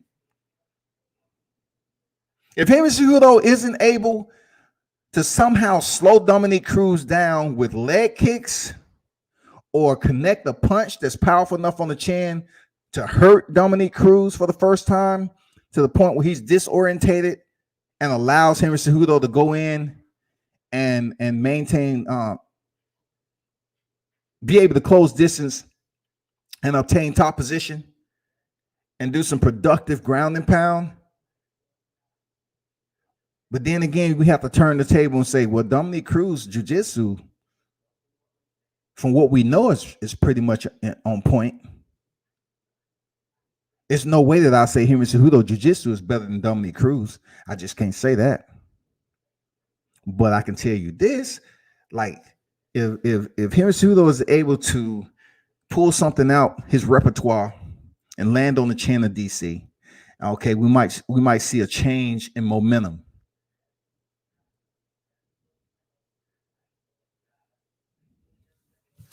Slowing down the wheels, landing that punch, that counts, and being able to get takedowns. But check this out, though. I always have to give you the analytics, people. Even when TJ Dillashaw was kicking the shit out of DC, guess what? DC was still going in, and he was able to take down TJ Dillashaw. Did y'all hear what I just said? This man is of absolutely mixed martial arts genius. When you look at the shit that he's been able to do under, extreme adversity. DC was fucking injured. His knees was fucked up. TJ was landing some crucial leg kicks. This man was still going in for takedowns. Is Henry Cejudo mindset? Is it so deep and dark that he can source another reservoir to get him through this fight in DC? That's all I'm saying. What's going on, Pelly? Dom came back after a long injury layoff straight into a title fight with TJ and won. If Dom does it again in Cejudo versus Cejudo, would that cement him as the GOAT of 135 division? Grosso, it's a news flash, man. Dominic is the GOAT of the 135-pound division. I don't know who's sitting up here putting TJ the GOAT, but the GOAT of the 135-pound bantamweight division is Dominic Cruz. Man, come on, man. Just because he defeated Henry Barral and went over there, and knocked out Cody Garbrandt, that doesn't make TJ Dillashaw the GOAT at 135. The GOAT at 135 is Dominic Cruz. So to answer the other half of that question, if by chance Cejudo defeats Dominic Cruz, will he be considered the GOAT at 135? Absolutely not. Because he has to defend that title more than once. You know what I'm saying? He fought for the vacant title, and he has to go back and defend that shit. The GOAT status has to be with defense.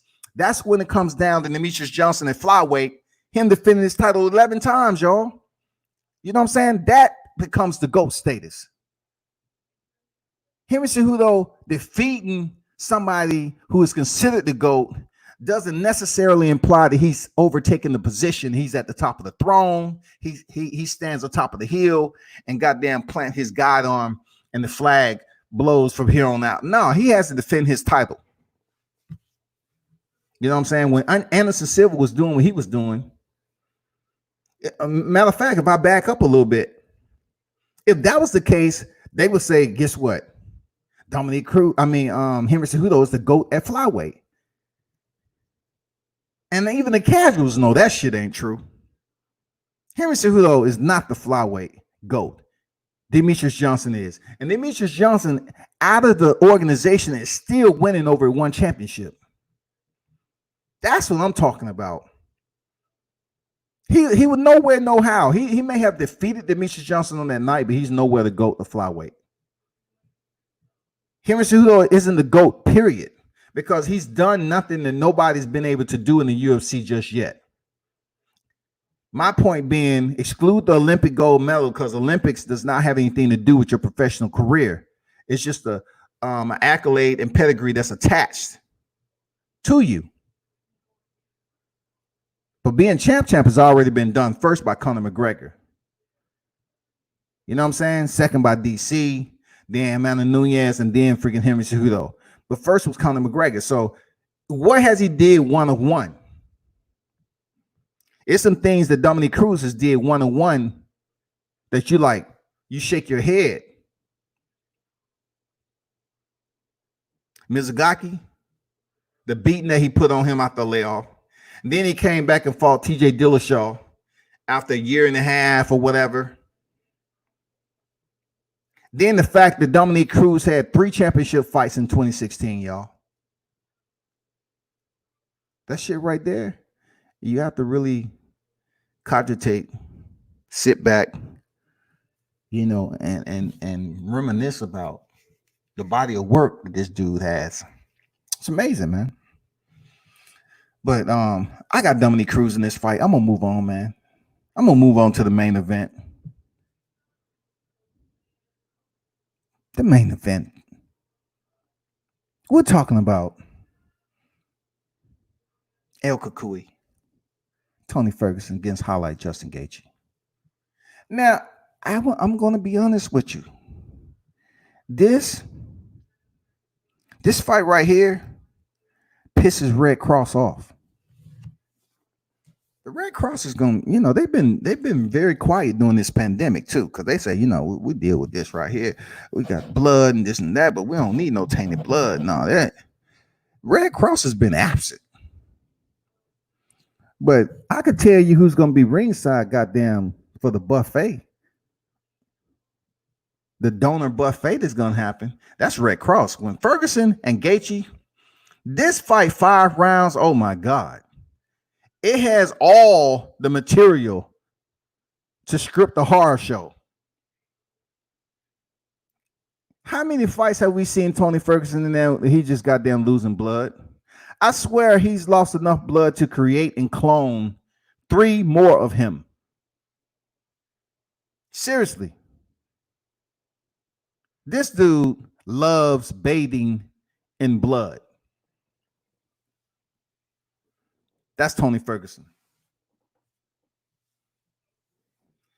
Justin Gaethje enjoys creating the impact of the punishment that allows that to happen. That's Justin Gaethje. Justin Gaethje loves a war. Justin Gaethje loves going into the impact zone, the impact area. That's Justin Gaethje, man. He only has 2 losses, the Poirier and Alvarez. He was 7-0 when he came into the UFC undefeated. And, you know, he was able to get that win before he faced some of the top tier opposition that stylistically matched up with his request. And Justin Gaethje's request was not to fight soft touches. And he fought the top of the cream. I mean, top of the crop. And it didn't fare well for him in the game plan that he had. But you go to Tony Ferguson. Tony Ferguson is one of those dudes like you question how much punishment has internally affected this dude. But also you look at how he's built as a mixed martial artist. Tony Ferguson is built different.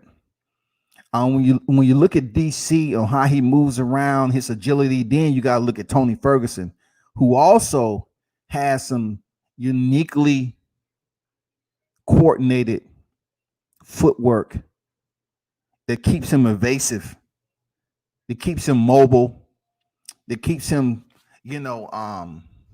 very concealed from certain things that you'll take outside the usual fundamentals that you teach somebody. Like, he's a different type of dude. Like, you rarely find somebody that can strike off their back and be just as lethal and goddamn pulling out some fresh Ginsu knives and cutting your ass up. And you saying to yourself, how the fuck if I get all these cuts on my face? Like I was out here hugging a cactus and then I fell back.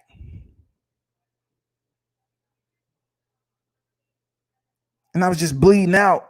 I just didn't know how the whole process worked. I mean, what caused all this shit?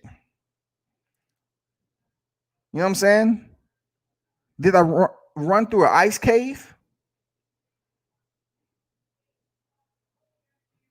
I'm just curious to know how I'm bleeding like this, because Tony Ferguson was on his back. Did I go to a knife show and trip and fall? I'm just curious to know how all this shit happened. And Tony Ferguson is that dude, man. He's like the goddamn Zorro of martial arts, man. This motherfucker will slice your ass up and punish you. And you asking yourself, how is he able to land some of the shit he's able to land? Those step-in elbows. The way he's able to get in close and deliver those punches accurately, surgically. You know, that S word is very important when it comes to Tony Ferguson. He's a motherfucking surgeon. He's a surgeon. But Justin Gaethje is a hitman. Justin Gaethje is a hitman.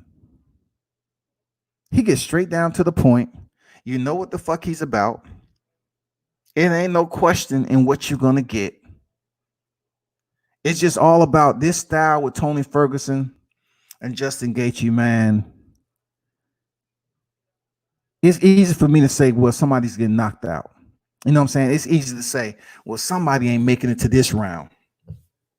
But then I look at it like somebody may get cut so bad that the fight gets stopped. You know, maybe in the third round. Because this, look, I'm going to tell you why this is not going to be the normal fight, people. All right? Why you may have seen other fights get stopped from a cut that wasn't as bad. I mean, was just as bad. Because this fight, Dana White has been trying to put on UFC 249, man. They want all the fans to get as much as possible out of it because he's planning on throwing 2 other cards down in Florida, right? So if by chance you see these fighters start to bleed out, don't think for a second that the fight is automatically going to get stopped and we're going to go on about our business. It's not going to work that way. This fight right here, you might see these 2 pit bulls bleeding out more than you'll see on a regular basis as if fans was in attendance. This is going to be an empty auditorium of viewership coming remotely via PPV only. So therefore, it's going to give just a little bit more solace to let these motherfuckers fight. To let them goddamn go to war. Because we can handle shit a lot better from TV than we can in person. That's fact. See a motherfucker get knocked out in person, you say, oh, god damn. And then you see him get knocked out on TV, you might continue to eat your popcorn. You know what I'm saying?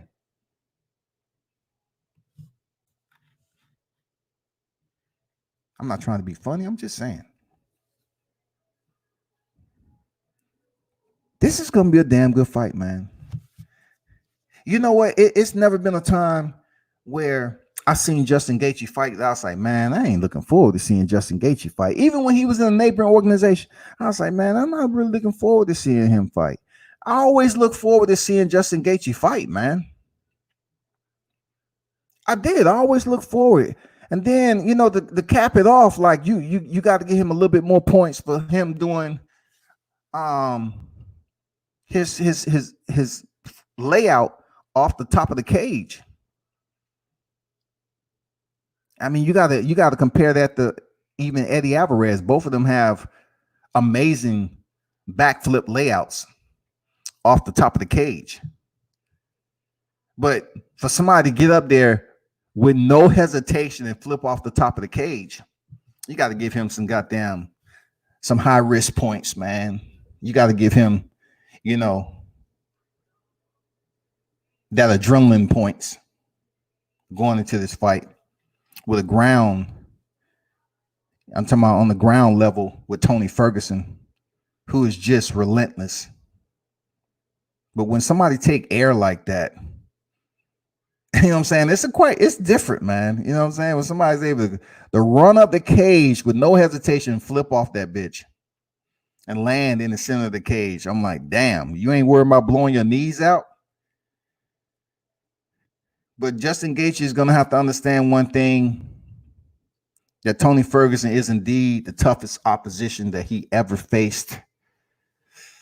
You know?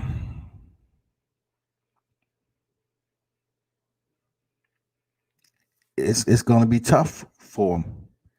The only reason I'm saying it's going to be tough, man, I can't look at the fact and what he's did to his those who's been a part of his 3-fight win streak. Tony Ferguson is different from any of those opponents he's faced up to this point. I'm just curious to know if we're going to get a Justin Gaethje that can be the Henry Cejudos, that can switch up the game plan and get the win. Or else he's just going to say, fuck it all,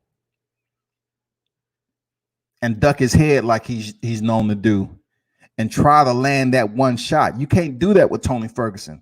So Tony Ferguson, his eyes, even when he's bleeding, his eyes are always tuned in.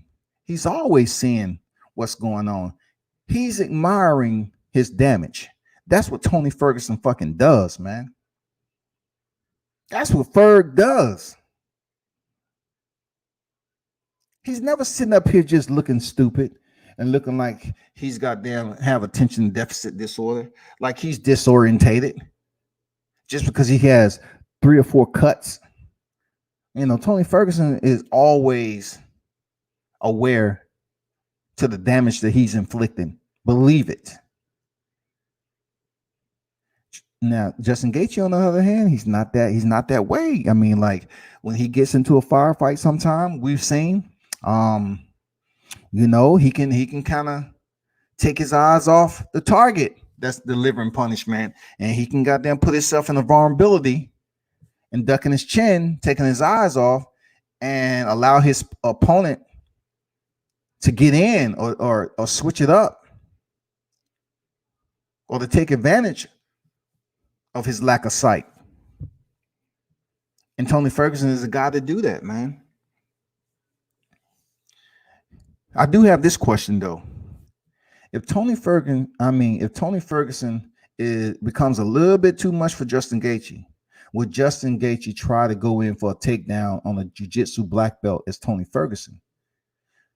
Or will we see Tony Ferguson try to go in, shoot on Justin Gaethje's hips, who we really haven't seen tested as far as takedowns? We know he has a wrestling pedigree. Both of those guys has a wrestling pedigree. Tony Ferguson was a national champion. You know, both of those guys have those wrestling pedigrees behind them. But they also have a unique commonality that neither fighter goes in there and use that shit. They just use their hands, feet. And when it comes down to that, it's dangerous. Because you know what? This is a 5-round fight. It may result in breaking an opponent down and then either one of them trying to go in for the takedown. And I haven't seen enough of Justin Gaethje's jiu-jitsu to say he's better than Ferg. But I have to get the advantage on the ground of Tony Ferguson because he is lethal. Tony Ferguson is lethal off his back. Once again, he's always zoned in when you believe he's in the most vulnerable position. Grosso said, if Daniel Cormier is going to be commentating, he is going to be very biased for Cruz because they are close friends. Do you think with no crowd noise, the judges might hear DC and be influenced by Daniel? I don't think so. I don't think the judges, if that was the case, I mean, a lot of fights would be in that particular, you know, long as none of the judges have received any type of freaking belt promotion like that other fighter, you know. I'm not gonna get into it right now because it'll be off topic, but he received his freaking black belt from the coach of the guy who was fighting, and then his scorecard was much more of a disparity than it should be due to the damage that fighter received in the first round. You know what I'm saying? You can't give a fighter a first round when he was fighting off a submission most of the damn 5 minutes. But anyway, back to what I was saying. Tony Ferguson fighting off his back, man, and putting Henry Cejudo in clear and present danger. I mean, not Henry Cejudo, Justin Gaethje. That is one of the big question marks for me. How would Justin Gaethje fare in the guard of Tony Ferguson? Will he be set up for submission? If Justin Gaethje is placed in a submission by a black belt like Ferg off his back,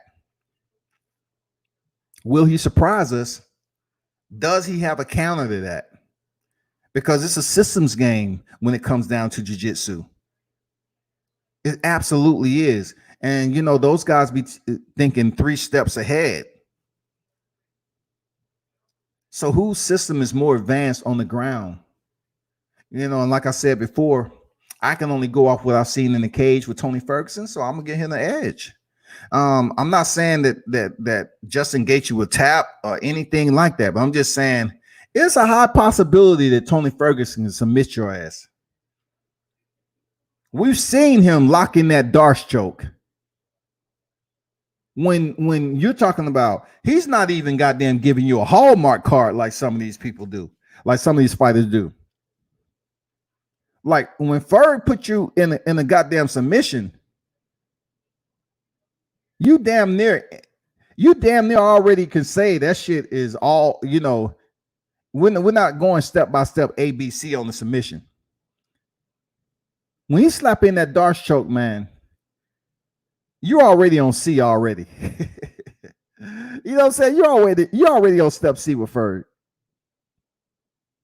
This motherfucker don't play around, dog. He don't take you through the step process. I'm shooting my hand across. I'm trying to make sure it's under the chin, trying to gain position, nice body position so I can actually, lock in this so it can be nice. He don't do that shit, man. By the time he slapped that shit on you, it's a one stop and he's trying to put your ass asleep. And Justin Gaethje is going to have to be very aware of the way Ferguson attacks submissions. His shit is crucial.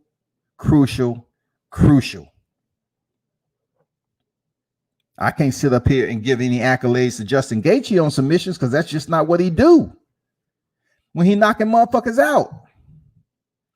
But I can tell you, Tony Ferguson, blood or no blood, when he lock in on you for a submission, you better have a counter and you better have enough experience on the mat to get up out of it. That's all I'm saying.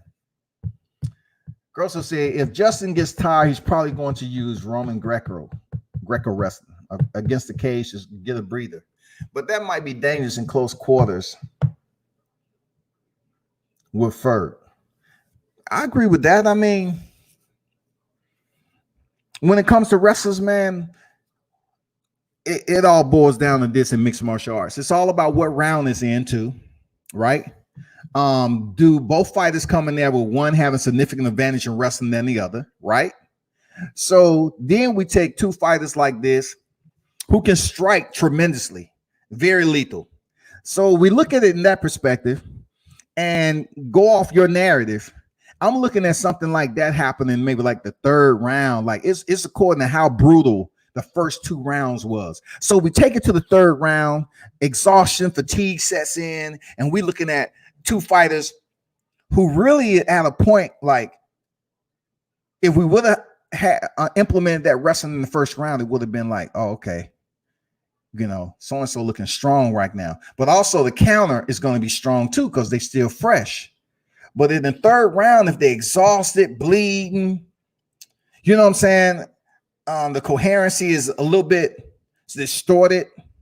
The takedown may be a little bit easier, just like we're seeing with John Jones and Daniel Cormier. Daniel Cormier was saying that John Jones couldn't take him down and all that, and Bones was able to do it, but it happened in the later rounds, mid to later rounds. You know what I'm saying? So this is indeed something that potentially can happen in the mid to later rounds when the fighters are a little bit more damaged, if it goes that long, fatigued, and all of that goes along with it. Yes, it can happen. Because what people don't understand, a lot of the time they see these cats. James Krause and Tevin Giles. Yeah, absolutely, Grosser. You're right, man. Salute. Good shit. But people don't understand when you fighting a takedown up against the cage. Look, that shit is exhausting looking at it. If you haven't sat in schools that teach mixed martial arts and watch these pugilists defend. If you haven't sat there and understood what they go through to work off their back or the drills that they complete, man, I'm telling you, man, that shit is exhausting, bro. Like cardio in a sense is different when it comes to jiu-jitsu. You have to get the mat time. Also, cardio is different when you are trying to work off the ground and work your base to make it back to your feet up against the cage. You have to practice and remediate the actual drills to do that. And it's exhausting. So if these guys are in a clinch game, the back end of round 2 into the third round, it's gonna be a whole different game of cardio and durability. You heard it from me. It's gonna be all about the durability. Who's more resilient? Who has it in them? You know what I'm saying? Who has more? We ain't talking about gas tanks no more. Now we're talking about heart. We're talking about heart. Because once you tap into the gas tank and you're just about knowing that you're running off adrenaline, now it comes to heart. Like, what the fuck is left? Heart. Who has enough heart to basically work together mentally to come up with plan D and E on how to win this fight? And if Tony Ferguson is pressing Gaethje up against the cage, Gaethje defending, or vice versa, then we're going to see if any takedown happen, all because of fatigue. And once again, I wouldn't want to be fatigued with Tony Ferguson on top. Ain't no fucking way. And I know we talked about Greco-Roman and everything, but I'm curious to see how that happens, how that's going to play out if Justin Gaethje is placed on his back by Ferg. Like, where does Greco-Roman wrestling, I can see it in the takedown defense and everything. I can see that holding ground. But I'm saying when it gets taken down with a black belt in BJJ as freaking Ferg, how is Justin Gaethje going to react? How's his jiu-jitsu game like? Because that's just a dangerous place to be in right there.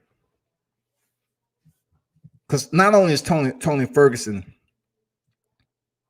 good off his back, he is a extremely deleterious striker when he's in top position on the ground. Very fluent. It's no cutting the corner on that shit. If you think a man can cut you up with elbows on from his back, what the fuck you think he gonna do if he's in top position, side control? How in the hell do you think that shit's gonna work out? And then not only does Tony have lethal, elbows, but before you know it, if he's goddamn cutting you up with elbows, before you know it, he's goddamn sinking in a submission. And like I said, it ain't starting off with let me do some palm strikes to the head. This motherfucker's goddamn, before you know it, you're fighting the hands so you won't go to sleep. That's how quick Ferg lock in submissions. If he can do a snap down on his feet, the motherfucker snapping your ass down and you're in a submission already and you're fighting. So that's a whole lot of shit to worry about. That's why it's been so long, man. It's been so long since Tony Ferguson lost when he stepped in there with Michael Johnson. You know what I'm saying?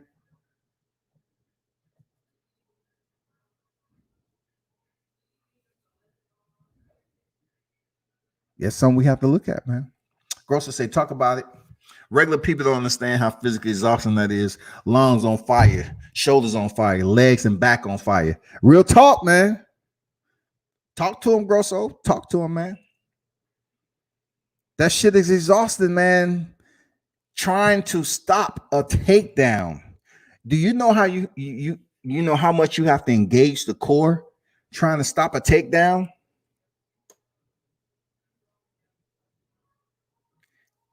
You're not running around the cage. You're in one place. You're trying to stop a takedown. Dependent on where you at in the fight and who you're fighting, you have to defend the takedown. That's a process in itself, y'all.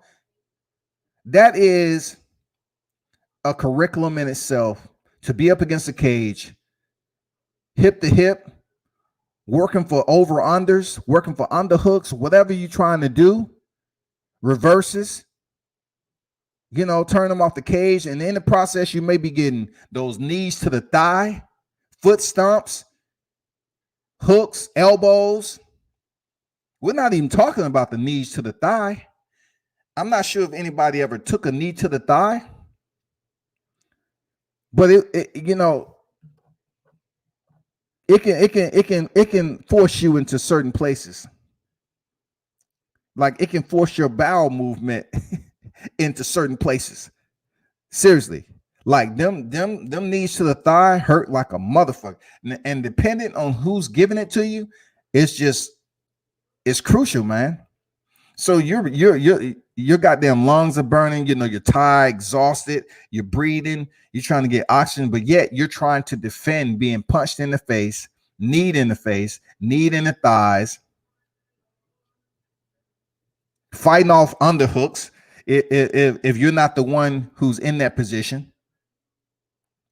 trying to get into a dominant position, fighting off submission.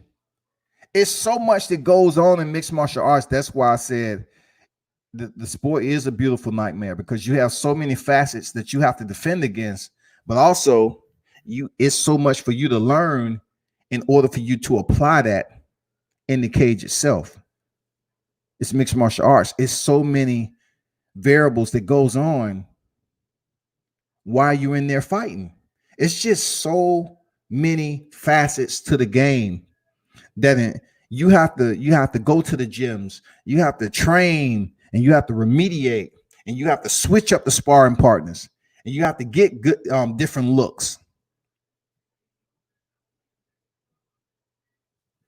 Justin Gaethje, Tony Ferguson, man, I'm telling you, both of these guys has took tremendous punishment in their career.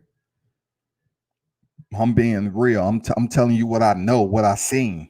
Both of these guys has taken punishment. I'm just curious to who can break the will of the other first. Who? I mean, you can admire the fact that Justin Gaethje is full steam, onslaught, hitman, and he's willing to go into the fire and don't worry about the repercussions. And then you have a fighter like Tony Ferguson who knows what the repercussions are. He considered himself a repercussion. Have you ever dealt with a human being that considered themselves a repercussion when they fighting people? You should be concerned about me. I'm your repercussion.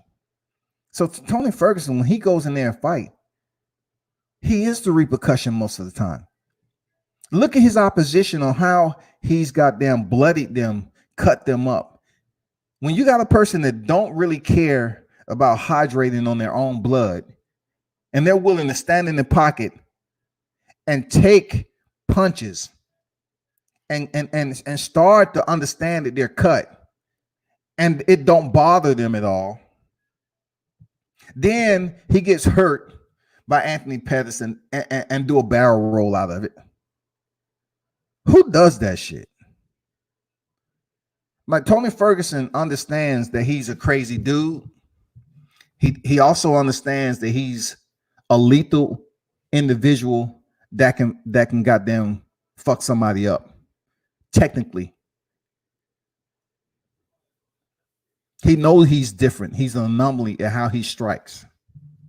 I can't say Justin Gaethje is an anomaly the way he strikes, because we've seen straightforward type of style before, taking punishment. We've seen all this shit before. But when it comes to footwork, when it comes to how he apply his striking with his punch skill set, his punch authority, with very little kicks in there, and then also to have hidden, disguise through all the blood and gore, he is a BJJ black belt. If you addition the entire package together for Tony Ferguson, he has more skills than Justin Gaethje. He has more skills. But see, the hitting factor that you fans need to understand about Justin Gaethje is a lot of those areas have not been exploited by a fighter yet. Justin Gaethje was not exploited on the ground by Eddie Alvarez. Justin Gaethje wasn't exploited on the ground by Dustin Poirier. It was two individuals that had consented to back and forth exchanges, cashing checks, And whoever was left with the most funds won. And in that particular scenario with Justin Gaethje and Alvarez and look, Alvarez and Poirier, they cashed out at the expense of Justin Gaethje. But with Ferguson, he is who he is, man. This would be another cash out, but this is going to be more like one of those scenes that you see when somebody try to go up and try to rob a Brinks truck, and it's a lot of gunfire back and forth, and parties on both sides take damage. Seriously, I think Ferguson has more in his repertoire. You know what I'm saying? I truly think that Ferguson is the Brinks truck in this case. I think Ferg is the one who's carrying all the monetary value to his striking. But it's going to be Justin Gaethje. He has to go in there and rob that from Tony Ferguson.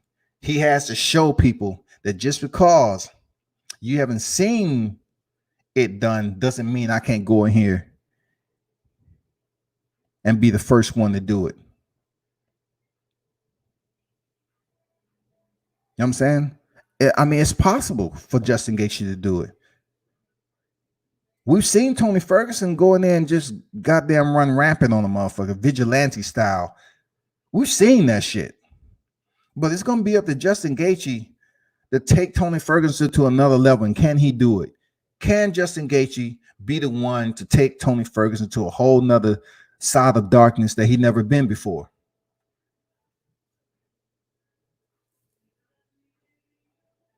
This is a big fight. And, you know, being this going down in pandemic, certain things happen for a reason, you know, and nothing to do with religion, but Khabib is where he's at in Russia. But Khabib is a worse matchup, in my opinion, for both of these fighters, because he's not as predictable. These fighters right here are somewhat predictable in a nasty way. You know what they're going to give you. You know what intensity it involves, and you got to do something about it. That's what you're going to get about Ferguson and Gaethje. Believe that shit. Grosso said, if this becomes a toe-to-toe phone booth fight inside the pocket, who would you put your stimulus check on? Good question, man. Who would I put my stimulus check on inside fighting from what I've seen from both fighters? I have to go with Tony Ferguson, man. You see, you know, the reason why I got to go for Tony Ferguson, I've seen him in phone booth fights before with people, and it was a bloodbath, and he was continuing to goddamn do damage and strike. And then I've seen Justin Gaethje, of course, in firefights with Alvarez and Poirier, and though it was entertaining, they cashed out on him. He didn't fare as well. You know what I'm saying? We're talking about including all the factors in fighting, in close quarters fighting, everything. I'm talking about knees, hooks, uppercuts, jabs, punch, anything, elbows, anything you can use inside. I've seen Tony Ferguson switch it up on the inside. I've seen him take punishment and goddamn still be unrelenting. I have to go with Tony Ferguson. See, Tony Ferguson, he will goddamn walk up to the teller with your stimulus check soaked in blood and say, yeah, I would like to cash this, please.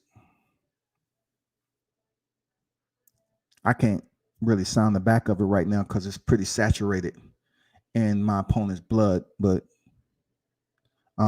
you got a stamp or something, we can make that work. But all I want to do is cash that shit, because I earned it. That's Ferg. I have to go with Ferg, man. Phone booth, infighting, blood for blood, mano a mano, Tony Ferguson. Tony Ferguson, man. Now, do I think Justin Gaethje can touch Tony Ferguson on the chin and do some damage? Absolutely, I do. You know why? Because shit, Anthony Pettis was able to hurt him. But when you hurt him What's next? What's next? If Justin Gaethje is able to hurt Ferg, is he going to be a little bit apprehensive about, going to the ground and trying to land some punches? And Tony know how to resustain his guard. You know what I'm saying? And then once he, go off just basically feeling, he may have blood in his eyes and everything. He's going off muscle memory. Will Gaethje feel comfortable being in Tony Ferguson guard?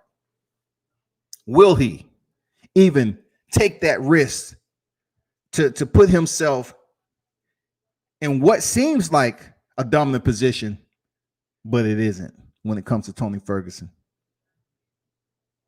It's it's like a 60-40. It's according to what round you in. It might be a 70-30. Even if Gaethje's in top position. You know what I'm saying? Even if Gaethje in top position, Ferg could be on his back. He still have 70-30 advantage. You know what I'm saying? Because he's that type of dude. But once again, we got to see, man. We got to see what the fuck is going to happen. We got to see, is the hype is real with the highlight? You know what I'm saying? We got to see. We can't really talk about, his wins against James Vick. Man, we pretty much knew that shit might happen. James Vick was on a 4-fight win streak. You know what I'm saying? We knew it was possible for James Vick to get knocked out.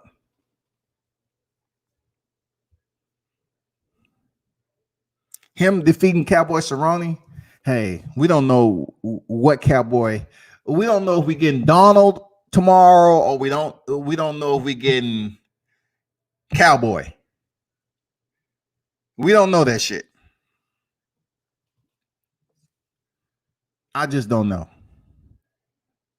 I mean, I'm being honest. I couldn't tell you, people. I can't tell you.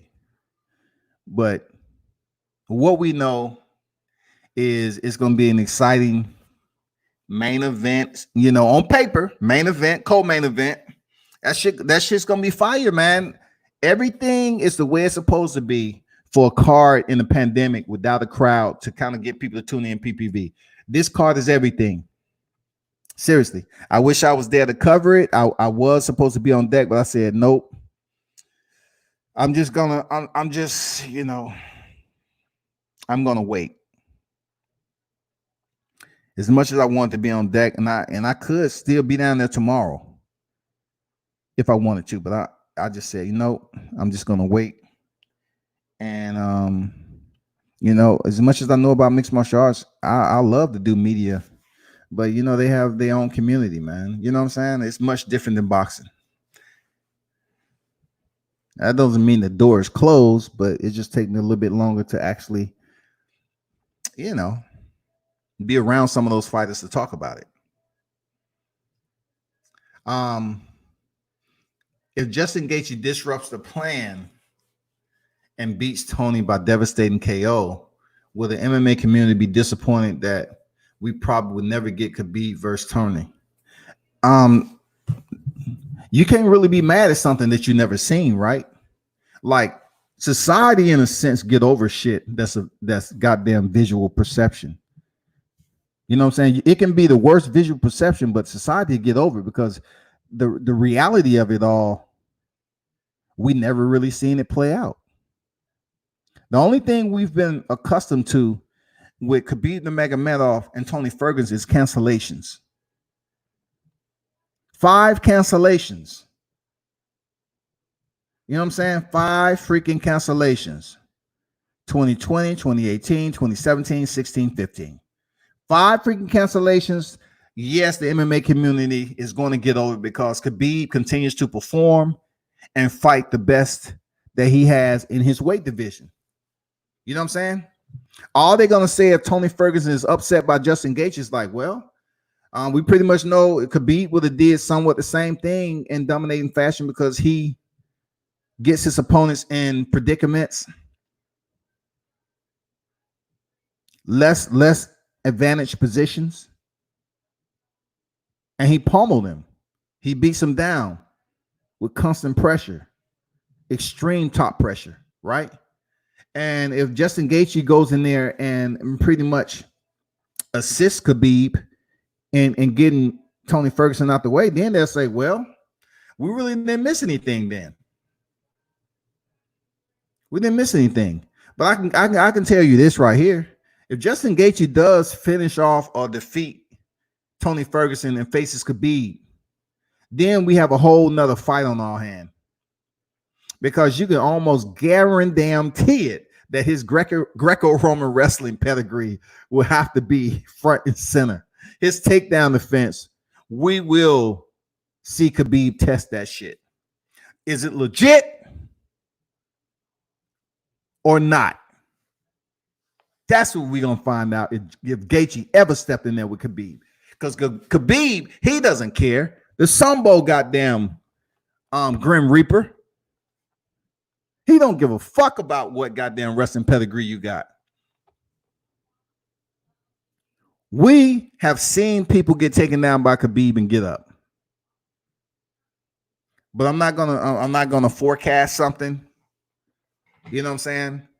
And outside of this fight card, I'm really just hyped up about this fight card in general. And now the only thing left is who do I believe that'll win between Justin Gaethje and Tony Ferguson, man. You know, that's the tough part about this fight. Who do I believe will win? Who do I believe will win? And a big part of me is leaning towards Justin Gaethje, man. That shit might be fucked up, all the damn breakdown that I just did on Tony Ferguson. And I believe every bit of it. Damn, that's a tough fight to gauge, man. That's real talk. That's a tough fight. But, you know, I've been more of a fan of Justin Gaethje than I've been Tony Ferguson. Believe it. I have. Ever since before he was in the UFC, I've been a fan. Like I said, he ain't never been a time where Justin Gaethje was about to fight. And I said, you know what? I ain't trying to see this dude fight. Every time I was like, man, I just can't wait to see Justin Gaethje in the main event. I mean, I seen Justin Gaethje take some crazy amount of punishment. God damn. And then we've seen Tony Ferguson takes punishment. And we're talking about 4-ounce gloves for both of these guys. I just don't know who's taking the worst punishment. They was talking about Gaethje kind of slurred his speech a little bit. And then, you know, Tony Ferguson, just because he's not slurring his speech doesn't mean he can't get knocked out, you know, because when we talk about encephalopathy or encephalitis or whatever, pugilistica, is the neurologically, it works different for each anatomy. All right. So that's why you see some fighters that may be 30 years old or something like that in the sport of boxing, and more so boxing, right? I'm kind of switching it up from what I've seen. So you might see them in sport of boxing and their speech is not the way it should be. They have this slur, like they can't open their jaws wide enough or whatever. And then you have some people that's been in the sport longer than them, much older, more fights, and they talk just fine. Seriously, they talk just fine, people. I've heard it, I've seen it, I've had to acclimate to it with a clear conscience to understand why it's going on the way it is. And it's just outside my scope of understanding when it comes to, you know, why do Amir Khan neurologically shut down when he's touched in a certain area on his chin? You know what I'm saying? Amir Khan, there's nothing he can do about that. He will have it. People who have it, they have it. You know what I'm saying? Amir Khan has it. Seriously. Certain individuals will get dropped, and sometimes they're able to recover, and sometimes they aren't. You know what I'm saying? Anthony Joshua has it. Anthony Joshua, he doesn't have what you call a solid chin. He get drops a lot. You can't do shit about it. And fight differently. except fight differently. If that person stand and engage close distance where their chin is getting touched, they're gonna go down. It's just something that their body, is something internal to their neurological system that shuts down and it shuts off consciousness. And then it comes down to how quick does the lights come back on? How is that person able to recover? That's the weird thing about it. Certain people can get knocked down a lot, but they recover quickly. And the more you knock them down, they intend to recover and recover and recover. You know what I'm saying? It's just not like they get knocked down, they rolling around on the canvas. Some people get knocked down, it's a flash knockdown, boom, they back up. Another flash knockdown. But the only fucked up thing about it, you can only get knocked down so many times. Especially in mixed martial arts, because you get knocked down and someone's charge you and you're in the process of getting back up and they land a knee, or they knock you down when you're up against a cage and they're right there on top of you. I mean, it's so many scenarios that can play out. You feel me? So yeah. But to answer your question, man, no one's gonna miss something that they just heard about all the time. I'm kind of exhausted from seeing that shit. A 6th time. The schedule is for a 6th time. I know there are fans who want to see this shit. If Tony Ferguson go in there and beat Justin Gaethje in dominate fashion, I'm telling you, this fight between Khabib, Nurmagomedov, and Tony Ferguson, shit, the fans gonna want to see that shit. Believe it. Believe that. If he goes here and shut down Gaethje in 2 rounds and dominating strict conformity, they're gonna be like, Dana, we got to make Khabib. We got to make that shit. We believe in him now. We think he can do it. Khabib a whole nother animal, but they're gonna say, hey, let's make that shit. You see what he did to Gaethje? Yeah, let's make that shit. Let's go. Let's go. He's a real deal. Let's go. Let's make this fight a 6th time. Schedule that shit. And Dana's gonna be like, I don't know. I want to do that shit, man. Goddamn, this motherfucker curse. That shit has a honest bond that cannot be broken. You know what I'm saying? This motherfucker has a malediction that we are not capable of understanding. 5 times already, and you want me to go up here and mess around with 6? 6? So you want me to start playing around with number 6, knowing goddamn well that shit has all bad intentions attached to it in life when you triple that shit up? So you want me to schedule this fight a 6th time? That's what you trying to tell me? So you want me to continue to lose money on promoting this fight as a main event that's already fell out 5 other times? That's a lot to digest when it comes to Dana White. That's a lot to fucking digest. When you're talking about scheduling a fight, the main event, a 6th time,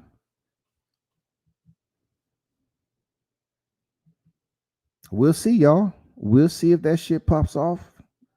We will see. But first, he needs to get through Justin Gaethje, and then if he gets through Justin Gaethje in dominating fashion, I'm talking about ruthless. If it's something that sells itself, like Tony Ferguson is that fucking dangerous, then hey, they're gonna be running to Dana White. Hey, Dana. Hey, let's go, Dana. Don't worry about shit else, Dana. Let's schedule this fight another 6th time, Dana. Let's go, Dana. It's gonna be like Shannon Briggs up in there. Let's go, Dana. Let's go, Dana. Get this shit done, Dana. Ferg and the Nurmagomedov, Dana. Let's go. Tony versus Khabib must happen. Hell with the MMA gods. Well, I say that all the time. I really don't believe in who are the MMA gods? Who is that residing in the pantheon to oversee? If it look Grosso, if it was someone residing in the highest hierarchy, in the highest point in the chain of command of the hierarchy in the pantheon of mixed martial arts, why in the fuck have they let this fight fail so many times? Has Khabib or Ferguson, had a past relationship with one of them? I mean, is it something that they did outside the standards here on Earth? Like, why are the gods allowing this fight to go down 5 freaking times and we're not able to see it? That's just my question. If there are gods somewhere in the pantheon of mixed martial arts, then what in the hell is going on? Who has fallen from the good graces and disallowing this fight to take place, man? That's all I need to know. What happened? Is one of them practicing goddamn voodoo? Like what the fuck is happening? I need to know.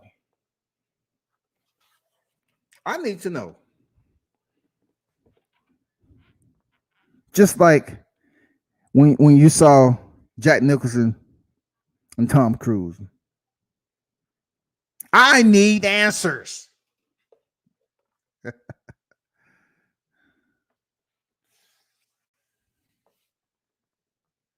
I want the truth. You can't handle the truth. Did you order the cold red? Did you ban Ferguson and the Magomedov? You damn right I did. You damn right. Dana, I did it. I shut it down 5 times. Initially, it was only supposed to be 2 or 3, and I felt good about myself, so I canceled it another 2 times.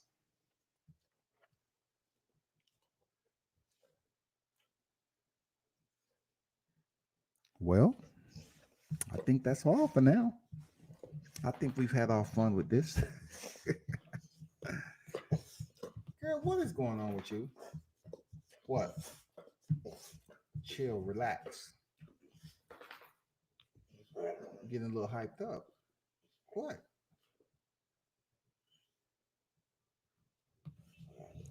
Okay. Give me a moment, all right? Go over there and relax before I put you outside with all the other dogs, okay? You're a house dog and you acting spoiled and entitled because you're used to climate controlled environments. You need to relax. You understand me?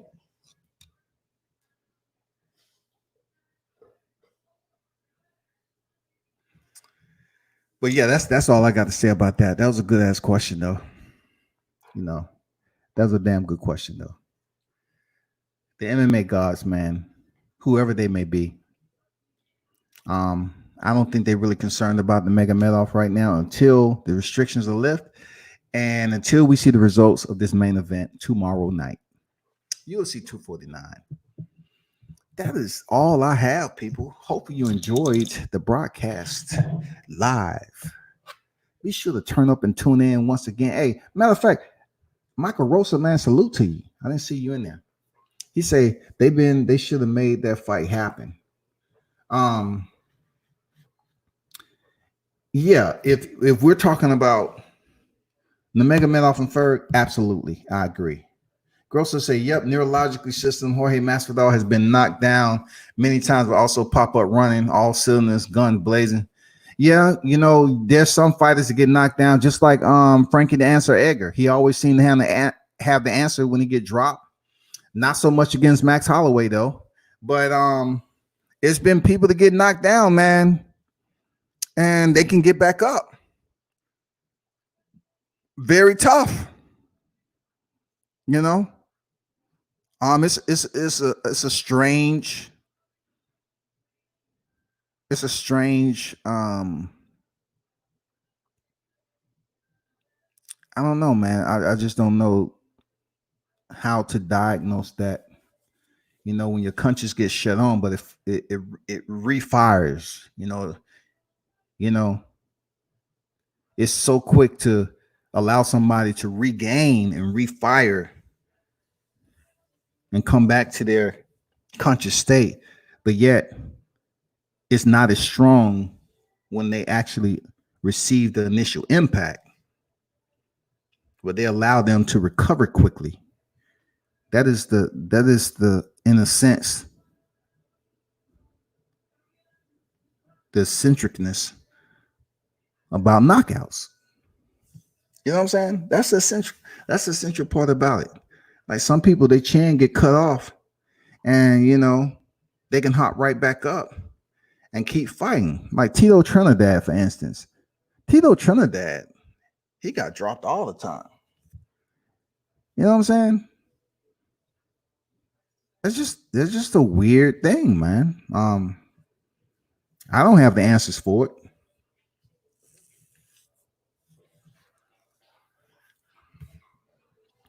Rosa say, was it surprising to see Jeremy Stephens miss weight by 5 pounds? I don't know what's going on with Jeremy Stephens. That's, I can't really sit up here and not criticize Jeremy Stephens for missing weight without criticizing, some other individuals that have missed weight tremendously. You know what I'm saying? Just like you probably don't know Mackenzie McDermott, and the hardcores might, but she's also a BJJ champion multiple times, I believe, right? So she's finally crossed over, and she's missed weight so many freaking times, and nobody make a big deal about it. You know what I'm saying?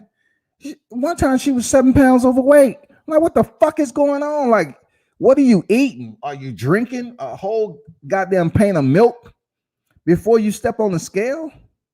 Because she's a healthy BJJ killer. Like Mackenzie Dern is not the typical trim fit. She's thick and all right. And she's crossed over to mixed martial arts. Her baby is probably her kid. She was out for a minute. She had a kid. Congratulations on that. But the whole topic is missing weight. And yes, I was disappointed in Jeremy Stephens, the veteran that he is, to miss weight like that. You know what I'm saying? There's been so many other people that I can mention that's missed weight over and over again. And Dana threatened, like, oh, you can't fight at that division no more. You can't fight at that division no more. But it's not the first time. It's not the first time we had weight issues. It's not. And I'm not sure what the penalty is, but Jeremy Stephens, he knows better. I don't know if he was injured, and that's gonna lead me to think that, did he have a full training camp? Was he just in for the paycheck, knowing damn well he couldn't make the weight? He probably goddamn made Dana aware of it. He probably told Dana to go talk to them. Hey, there's no way I can cut this, that, and the other. And then look, we're in the pandemic, y'all. So these fighters are saying, like, fuck it. I don't give a damn if he didn't make weight. It's not like I'm turning down a check. I'm fighting. And that's good. I like that. You know why I like that? Because at a point in time, the fights in the UFC was at a catch weight. And I know he was wearing a gi, but Horace Gracie and a lot of other people proved that you can fight somebody that outweighs you in mixed martial arts and win. You know what I'm saying? It's been proven.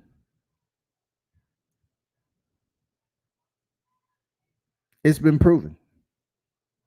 Even now, it's been proven. But back then, Gracie, he was able to do it, and being outweighed by 100 plus pounds, man, it was just amazing. Dern got too much breast meat to make the weight. Yeah, man. Mackenzie Dern, man. She's a thick somebody, man. But you know, she has a kid right now, so I really can't, sit up here. Let her kid get a little older. You know, I don't want to talk about a kid who's, goddamn as young as it is, but she's thick though, for real. You ain't lying about that. She's thick, man. Done Dollar in the building. Salute to you, man. What's good? What are your thoughts on Hardy versus the Castro? I see Hardy winning that fight only because, Hardy competed on the elite level of football. He did. And we did see flaws in his game in his last fight. And he up there, goddamn, brandishing a motherfucking inhaler. The first time we ever seen some shit like that. And they end up overturning the fight. So now, if the Castro has something we ain't seen with him pushing the pace, I just can't see him pushing the pace against somebody. Like, come on, man. Hardy played professional football. So if the Castro is going to push this pace against, it's not like Hardy hasn't experienced something like this before. He's competed on that level. Real talk. Hold on for a minute.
Yeah, I'm back. Had to make sure the dog eats. She was up here going bananas. All right, I'm back. Greg Hardy. I see him winning the fight. To keep it a buck. The Castro will be a tough opponent. He's a tough dude. I mean, we're talking about one of the heavier divisions, okay? Well, I'm not sure if he's going to be able to break Greg Hardy. We'll see, though. Anything possible in the heavier division. We'll see. I don't know extremely a lot on the Castro. You know what I'm saying? But I have seen all Greg Hardy fights since he's been in here. They wasn't impressive. But I'm just saying, the man competed outside in the elite sport, than the UFC. Now he competing inside. Once again, Dana White took advantage and said, you know what, let me bring over another well-known athlete to the UFC and try to build them up. Dana White is known for that shit, man. I'm telling you, Dana White is known for doing that shit. We saw the shit fail with CM Punk. You know what I'm saying? We saw that shit happen. And if you all saying CM Punk is not an athlete, he is. He's an athlete, for real. But I know goddamn well when they pick Mickey Gall, I say, you done fucked up. Mickey Gall had his jiu-jitsu game was too far advanced for CM Punk to even think about stepping in there with his brief hiatus in training under Duke Rufus. No way, no how. But anyway, back to Greg Hardy. He's another guy who had the opportunity to come in here to the UFC, man. The infatuation that Dana has with Greg Hardy, to be honest, people, I don't know why. I don't know why this dude is on the main card. Real talk. I don't know what he's done to earn that spot on the main card. How is Greg Hardy the first fight on the main card after the fact that he pulled out an inhaler to assist with his freaking recovery doing the round? Man, come on with that, man. Who's scheduling this shit? Once again, Greg Hardy has a name in the media, y'all. Greg Hardy has a spike of interest that's associated with his domestic situation. And he has this persona and looks like a dangerous individual. So somehow there is a weird infatuation with Dana White, putting him on the goddamn main card when he don't even have the experience of most of the fighters on the freaking undercard, on the prelims. Y'all know that's facts. He has more experience than Fabrizio. Have we seen? Look, Fabrizio Verdum will go down in history as being the first to tap Fedor. But have we seen Greg Hardy do anything that's considered historic? No. But I think Greg Hardy wins. That's all I'm gonna say about that, man. He had his own sauna too. Damn, motherfucker had his own sauna. Shit. That's goddamn preferential treatment right there. You know what I'm saying? That's red carpet freaking concierge. You know what I'm saying? I mean, come on with it. Don Dollar said, World Combat Sports, salute, fam. Salute, man. Thanks for dropping in the building. Rosa said, are you betting on any of these fights tomorrow? Man, I don't put my shit out there like that, Rosa. I don't even know who you are, to be honest. Am I? We don't know each other like that. I think the Castro is the real deal. I think he can sleep Hardy. Okay, we'll see. I mean, in that weight class, Rosa, anything is possible with the chin. You know, with them landing the right shot. Anything possible. So that I don't disagree with right there. You know what I'm saying? I mean, yeah, it's the heavyweights. They can get knocked out. Absolutely. But I'm still going for Greg Hardy. Grosso said Hardy is a special athlete. If he stays humble and keeps his discipline to learning, he can go far. Agree. He's working. I haven't heard people say that he's freaking selfish, closed-minded, stubborn, not willing to freaking be taught. I haven't heard that shit. I haven't heard it. I heard just the opposite, to be honest. I heard just the opposite. You know what? I just can't wait to get my interview with Greg Hardy, too. Mark my words when I tell you, I'm going to interview Greg Hardy. Watch what I tell you. Watch.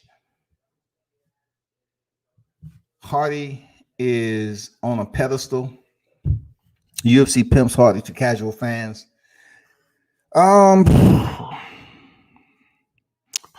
Dana pimps Hardy to casual fans. I don't know about that. You know why that's hard for me to say, y'all? Hardy being pimped because he played professional football, right? That's a legitimate contact sport, right? So you take that legitimacy, right? It validates him as being a badass in his own way, right? Not so much CM Punk, because CM Punk, you know, he was a badass, but it was scripted in choreography and all that other stuff. And plus, yeah, I'm looking at a lot of people look at CM Punk as not being a true bona fide fighter. You know what I'm saying? Hardy, they look at him as being a bona fide semi-killer. You know, as being a dude that had played professional freaking football and that can go in there and probably had some times in the locker room on the field that he really goddamn bust some heads open. So for Dana White to be catering to this dude, showing him all that special treatment, that red carpet, I can't imagine, man. Like but the one thing I respect from Hardy though, he doesn't say much. He ain't out here saying a whole lot. He's not being theatrical. He's not up here goddamn trying to tell, you know, have people understand and respect that he played professional football. He ain't doing that shit. He's a quiet motherfucking silent, swift, silent but deadly type of dude. But he has to go in there and have a better performance than he did last time. He should have indeed worked on his cardio by then. By now. If he hasn't worked on his cardio, then, you know, I don't know what the fuck he got going on, because he's training with some solid people. Greg Hardy is training with some solid people, real talk. but I don't think he's being pimped by the UFC. I think Dana White has a history of bringing certain individuals and hyping them up, especially if they got a name. Like he tried to do Brock Lesnar. He did Brock Lesnar like that. But, you know, Brock Lesnar was able to win the belt, but he didn't stay around long. And plus, Brock Lesnar popped dirty too. So, I mean, hey, even that don't matter in certain cases because Dana's be like, you know, how much money you bringing to me, man? As long as you don't do shit that's put you in prison, we can make the other shit happen. You know what I'm saying? Just like John Jones' recent event. John Jones is not being punished by the UFC for his recent incident during the pandemic. Of course not. We're talking about a repeat offender, but that's for another day, y'all. That's for another day. Anyway, Rosa said, thoughts on Ngannou versus Rosenstruck? Another fight where a lot of people sleep on Rosenstruck, to be honest. In my opinion, people sleeping on Rosenstruck is the one that's been on the end of his punches. I think that's the only people that's sleeping on Rosenstruck. Everybody know he's a hard, solid, lethal freaking striker, and he has power. We know that shit. Ain't nobody around here that's a hardcore fan or casual that's saying Rosenstruck can't bang. He has weights in those 4-ounce gloves. For somebody to hit as many fights as I've seen, look, I used to see Alistair Overeem when he wasn't on testing. I had the opportunity to see Alistair when he was in kickboxing Grand Prix, right? Over there overseas. When he was goddamn chiseled, like he looked like a motherfucking animation superhero. This dude looked unfucking believable. To see somebody that looked like they should be on Transformers and goddamn Hulk and goddamn a supervillain. I never seen nobody in Alistair's career split him open like that. Never. Ngannou, he might have had that uppercut that looked more dramatic, and the timing and the position from which he landed the punch was great. But I've never seen anyone like Rosenstruck hit Alistair Overeem and implode his freaking flesh like that. Like, that's a scar that Alistair's gonna have for the rest of his life. I mean, I'm not saying he don't have any already. I'm just saying, like, goddamn, have you ever seen anybody hit Alistair in all his knockouts? Have you seen someone smash his face with one freaking punch and split it like that? The only other person, you know, that comes a little bit close, but that was over a period of time, is Robbie Lawler versus Rory McDonald. You know, Robbie was up there still going, lips split open and shit, dangling. I mean, that was just like a bloodbath. And it's not too many fights that you see where their goddamn faces split open like that and lips and all that. But I don't think anybody's sleeping on Rosenstruck, man. I think the person that he's in there with, Ngannou, he's been in there with some solid competition. He defeated Curtis Blades twice. You know what I'm saying? He's been in there with the Miocics. You know, he was able to get through a sleeper with Derek Lewis. Nobody's sleeping on Rosenstruck. They just basically, you know, you have people that still say, oh shit, Rosenstruck, he gonna get knocked out. Ngannou's gonna get knocked out. Both of those are true. The possibility of both of those happen is true. But I'm gonna be honest, I just don't know. I just can't sit up here and tell you all that. I know for certain that one's gonna happen to the other. I don't know. The reason why I don't know, because I've seen Ngannou go in there against a heavy-handed Derek Lewis, and that shit was boring as fuck. And then I seen Rosenstruck go in there with what's his name? I forgot the guy. I mean, both of those guys understand that what division they're in, and that the power that's possessed between their opposition in that division. They understand that shit. So they just don't go in there reckless and say, fuck it, man. I'm going all out. If I get chinned, so be it. Speaking like Dillian White and shit. They should require Hardy to do 1,000 burpees per day to improve his cardio. Well, I can't really joke around with who he's training with because the very top tier team he's training with. So that ain't the issue. Like, I know they working Greg Hardy properly. I know that for a fact. That's a fact. Rose say, yep, he did that. No, he needed a knockout because he was losing that fight coming to the 5th round. And that's my point exactly there, Rosa. That's my point exactly. See, that's what I'm talking about. People who pay attention, whether you have a keyboard in there and you're looking it up or not, it's the fact that the input is correct. And that's why I have the dilemma that I do about these individuals stepping in there against each other. Are they going to be aggressive or are they going to be passive? And just what you just said about Rosenstruck, he needed that motherfucker and he got it. But it wasn't like he was dominating the fight. Just like goddamn Ngannou and Derek Lewis. Derek Lewis, he had heavy hands. Everybody was like, man, Derek Lewis gonna go in there and knock out Ngannou. That's one of the heaviest hitters in the division in MMA. And Ngannou used a different game plan, man. He played it careful. I mean, he played that shit careful, man. Just like Israel Adesanya did against Joel Romero. He played that shit so safe, bro. Pissed me the fuck off. That's the second worst fight I ever witnessed, especially championship fight ever in mixed martial arts.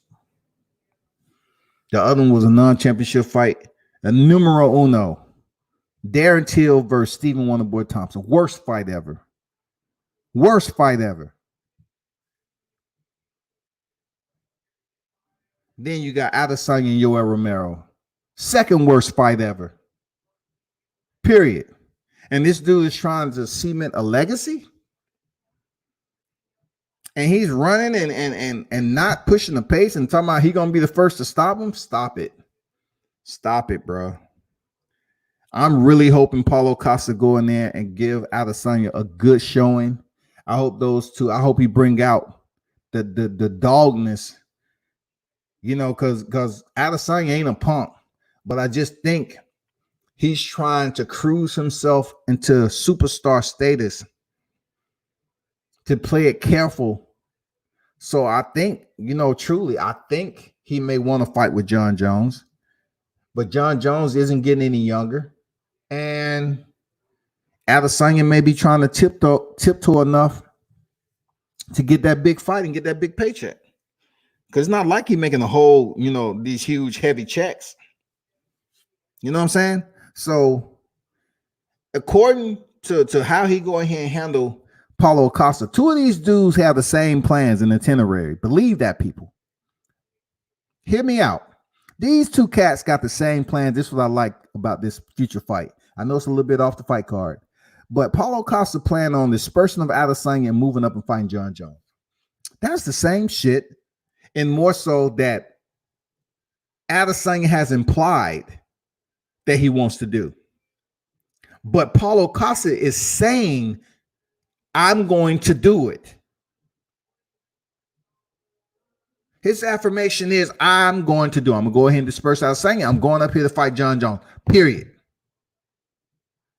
Adesanya was talking that bullshit like, yeah, if John Jones, wants to fight, yeah, we can fight. Tell him to come down to 185. What? What the fuck? John Jones don't have to come see you? Have you seen this dude resume? You sound crazy, bro. You can take your ass up there just like it's been other champs. As much as I don't like using him as a reference, but Conor McGregor, he goddamn was drained the fuck out, dried up, picked up the belt from Jozo in 13 seconds at featherweight, moved up to lightweight after he returned from 2 fights at welterweight to pick up the title against Eddie Alvarez. You better listen. You better recognize, as they call it. How the fuck is John Jones coming to see you? You need to take your ass up to 205 if you're going to fight Bones Jones and take the title if you want to ever be considered a legend of this sport. Fighting Kevin Gastelum, Fighting Robert Whittaker and taking the title, Fighting Yoel Romero, That's not going to say, okay, Adesanya, you're a legend. You got to go up there and put down the gauntlet, just like Paulo Costa said. I'm going to defeat freaking Adesanya, and then I'm going to go up and fight Jones.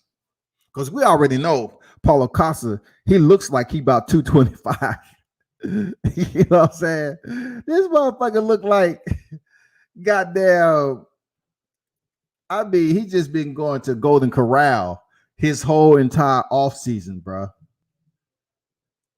Like Paulo Costa, man, the chiseled dude, the Adonis-like aesthetics that he got when he checks into middleweight division. Vice what he does when he's walking around with a damn shirt open.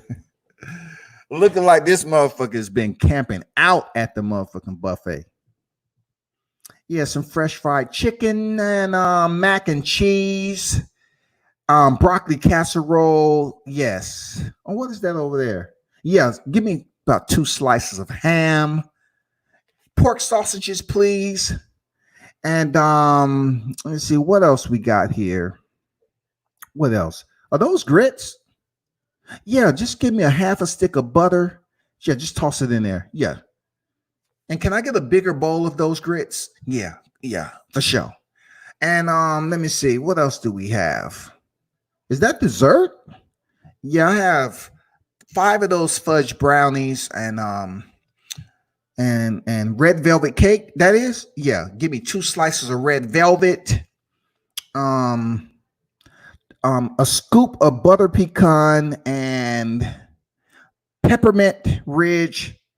Yep. And I'll like some chocolate and vanilla mix swirl blizzard with Oreo cookies crunch on top. That's it. Yeah. What name? Costa. Yeah, that's me.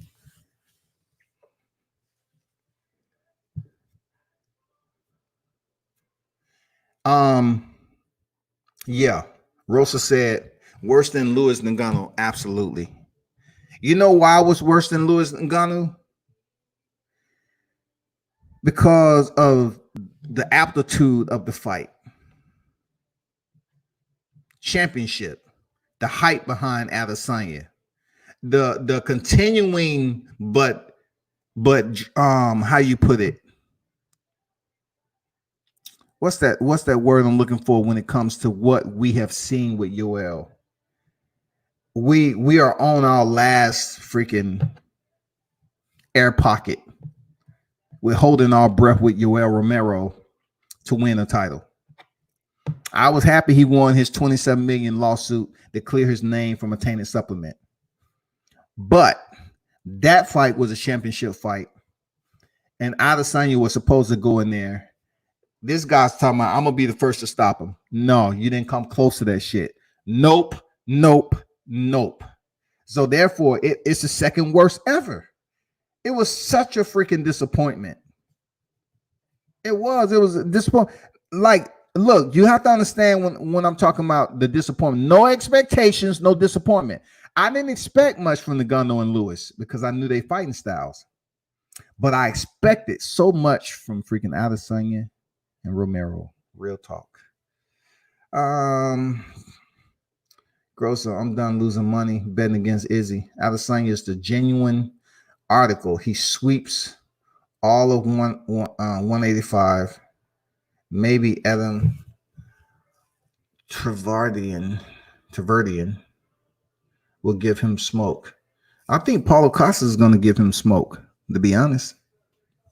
I think Paulo Costa is going to give him smoke because he has a chin. Seriously. I mean, every fight plan is different, but I really think Costa is going to give Adesanya some smoke for them 5 rounds. Look what he was able to weather against Uriah Hall. I'm telling you, Paulo Costa has a pretty solid chin, man. Rosa Pelagrosa, you bet against Izzy versus Romero. Yeah, wouldn't have been a smart bet. I wouldn't put my money on Izzy. No way, no how. But you know, a fight I would bet on if I had the opportunity to bet on John Jones and Adesanya. Absolutely, I'm betting on John Jones. Period. If you're in the building, smash the like button. You know, get the thumbs up, please. You know, share the content. It's always welcome. Appreciate it. This is an era of social media, y'all. Come on, man. Y'all know I can talk boxing and MMA. Don't trip like that. Don't come in the door and don't hit the thumbs up button, man. You know what I'm saying? This is what I know. I'm not on the keyboard. But check this out though. I want to salute the ones that was in the fucking chat today. Y'all was dropping some good shit. Y'all trying to turn my motherfucking channel into a mixed martial arts channel. God damn it. Shit. It seemed like the damn mixed martial arts fans, the MMA fans, be dropping the best input to the talking points. Shit, man. And I cover both sports equally, boxing and MMA. You know what I'm saying? I cover both equally, but I'm telling you, man, the MMA fans have been showing up with the cap and gown. Goddamn shit. I'm a goddamn scholar today.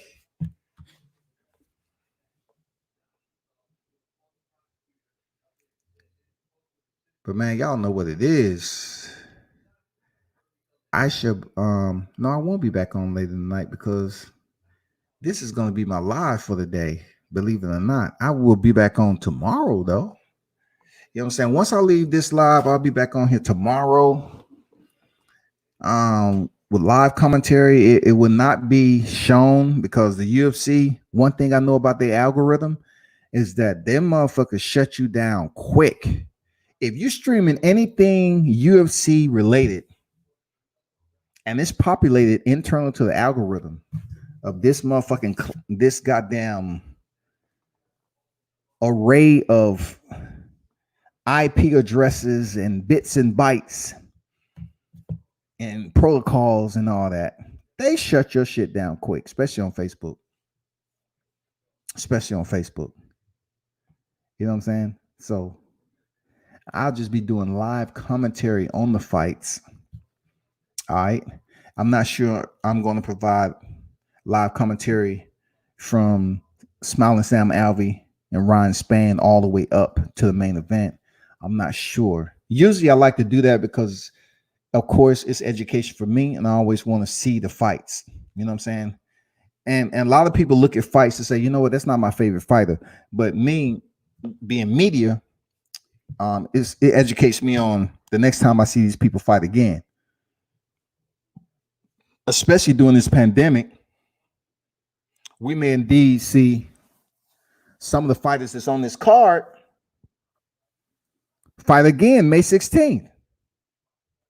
You know, so I need to get the visual and see how these individuals look, whoever it may be that may be on this card and fight on the other card. I know Cowboy Cerrone has said, "Hey, okay, Dana, put me on the goddamn next. I want to fight all three cards." See, now if Cowboy fights all three cards down here and Dana White allow that shit to happen, that means he has to go 2 out of 3. He has to win this one. He has to win the next one, and Dana put him on the third one. He can't lose this one, then we see him on the next card. We're tired of that shit. We're tired of it. He's talking about he gonna be sleeping in his RV. If Dana want to keep me down here and schedule me for the fight cards, I'm cool. And I know Cowboy is cool with that, but no, the hardcore, we don't want to see Cowboy Cerrone sleeping in the RV, coming in here, just lost for a 4th time straight or whatever on another fight card, like he's going to present something different. Hey, Cowboy, like you told us basically 2 days before the fight you wasn't feeling that right. You know, you weren't feeling that good about Conor McGregor. So he went in there, beat that ass, and he was gone in the first round. So this particular fight, somewhat similar circumstances. What happened this time? The trip down here, the RV and all that, the pandemic, everything coupled together, I just wasn't feeling right.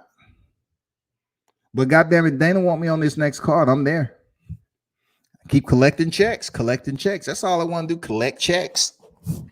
Because I got a ranch to take care of. I got some horses to feed. We ain't trying to hear that, Cowboy. I respect you, man. But we ain't trying to see you goddamn keep fighting and losing. You have 14 losses right now, man. We don't need to see a 15, 16. Then before you know it, you sitting up there, your loss record looking like Alistair Overeem. Hell no.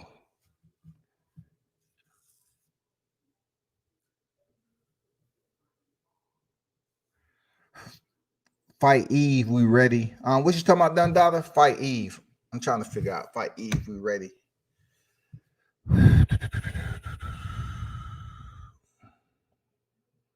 I'm not sure. What you meant by that, Dundada? Goes to say Spence versus Crawford. Next door neighbor, stimulus check on the line. Who you got? It's no need to have a stimulus check on that fight because it's not happening. So you know what? Believe it or not, if you got a stimulus check on that shit, well, you ain't gonna have to pay up because that shit ain't happening no time soon. It's really no need. That's not something I choose to even break this down and talk about because it's not gonna happen anytime soon. It's not gonna happen. It's so far away.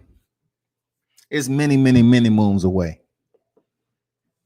So, hopefully we can pray to the boxing guards and 2021 come around. And of course, both of these individuals going to need a 10-week training camp or whatever the case may be. Make sure they have a full training camp. And then, like Bob Arum said, this fight needs to be with the audience and building on deck. You can't just have this as a blackout fight. You cannot have Crawford and Spence as a blackout fight. You can't do it. You can't do it. Seriously. You cannot do it. It's too much money to be made, especially if by chance Crawford is able to fight Manny Pacquiao and win that WBA. And then you have two champions, 2 belts per for the undisputed. That needs to be on PPV with the gate.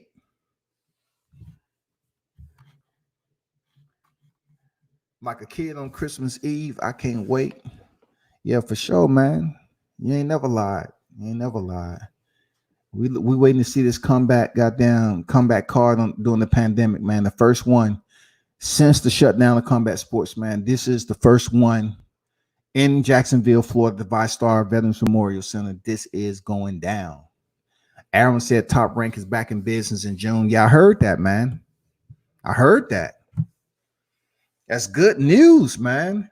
And why it's in June? That means they've been talking about it and they've been trying to wait and see if this fight was going to take place in Florida. It's a go, right? So for fighters to be fighting in June, that means they would have about a 5-week training camp, 6-week training camp. If that, for them to say the boxing will resume in June. So as according to when the word was passed, these boxers definitely have to get back in camp, man, from sitting on their ass. If whoever they are, they have to start cutting weight. Everybody can't do what Errol Spence did. You know what I'm saying? Being an 89, cutting down to 47. Everybody can't do that shit. And I only advise people, weight cuts can be deadly. Weight cuts can do a lot of shit to your body and fuck with you mentally. I did it. Weight cuts are crucial if you are not doing them properly and you have the allotted time to do it in a healthy way, But yeah, I just can't wait the boxing to resume in June, man. That's gonna be tight. That's gonna be tight for real. Real talk. That's gonna be nice. But then again, you all know who we waiting on. We waiting on that Teofimo Lopez, Vasily Lomachenko for goddamn all the marbles at lightweight division. That's what we waiting on to resume. We waiting on the trilogy Tyson Fury versus Deontay Wilder. We waiting on that. We waiting on the Errol Spence and Terrence Crawford, but that's gonna be 2021. We waiting on Joshua Greer Jr. in the bantamweight division if he gets his title shot against John Casimiro. Shout out to Don't Blink, always support, man. You know, over there in Chi-Town. Want to see him step in there and get that freaking title shot. That'll be in the bantamweight division. Why? Inoue is out injured. You know, and then, of course, the fight that was supposed to happen, Nordine Obali against Nonito Donaire, who was coming off that loss against Naoya Inoue. They might resume that sometime this year. Nordine Obali. That's bantamweight division. Nonito Donaire and Nordine Obali. But guess what? The shakeup might be when Inoue does return is Rigondeaux. Rigondeaux is now 118, and he fought for a regular title. So I'm telling you, that bantamweight division is hot. That shit hot. And not to mention, y'all, goddamn Shakur Stevenson say when he resumes the pandemic, this motherfucker say, I'm moving up to 130.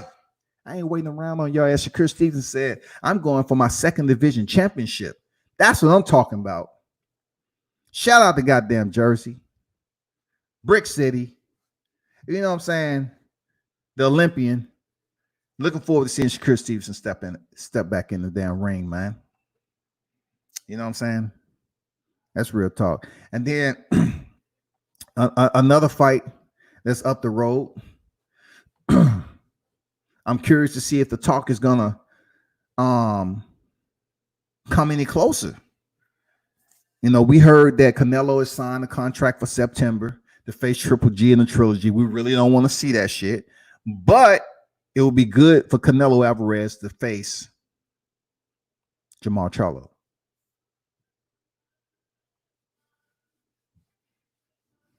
No. Grosso, I just told you that fight is off, bro. Inoue was supposed to fight Casimiro for the unification, all right, for that WBO title. And we know Inoue has the WBA and the IBF, okay? But he's also in a different country. So being that there's travel restrictions, that fight is off. So if you heard recently, Bob Arum was talking about Joshua Greer Jr., who's the number one ranked for the WBO. He's supposed to face Jason Maloney, but now potentially he may indeed step up and face John Casimiro. That's the fight I want to see. Of course, I wanted to see a unification, but if my man Joshua Greer Jr., man, gets his first title shot, yeah, let's see that shit. Let's see that.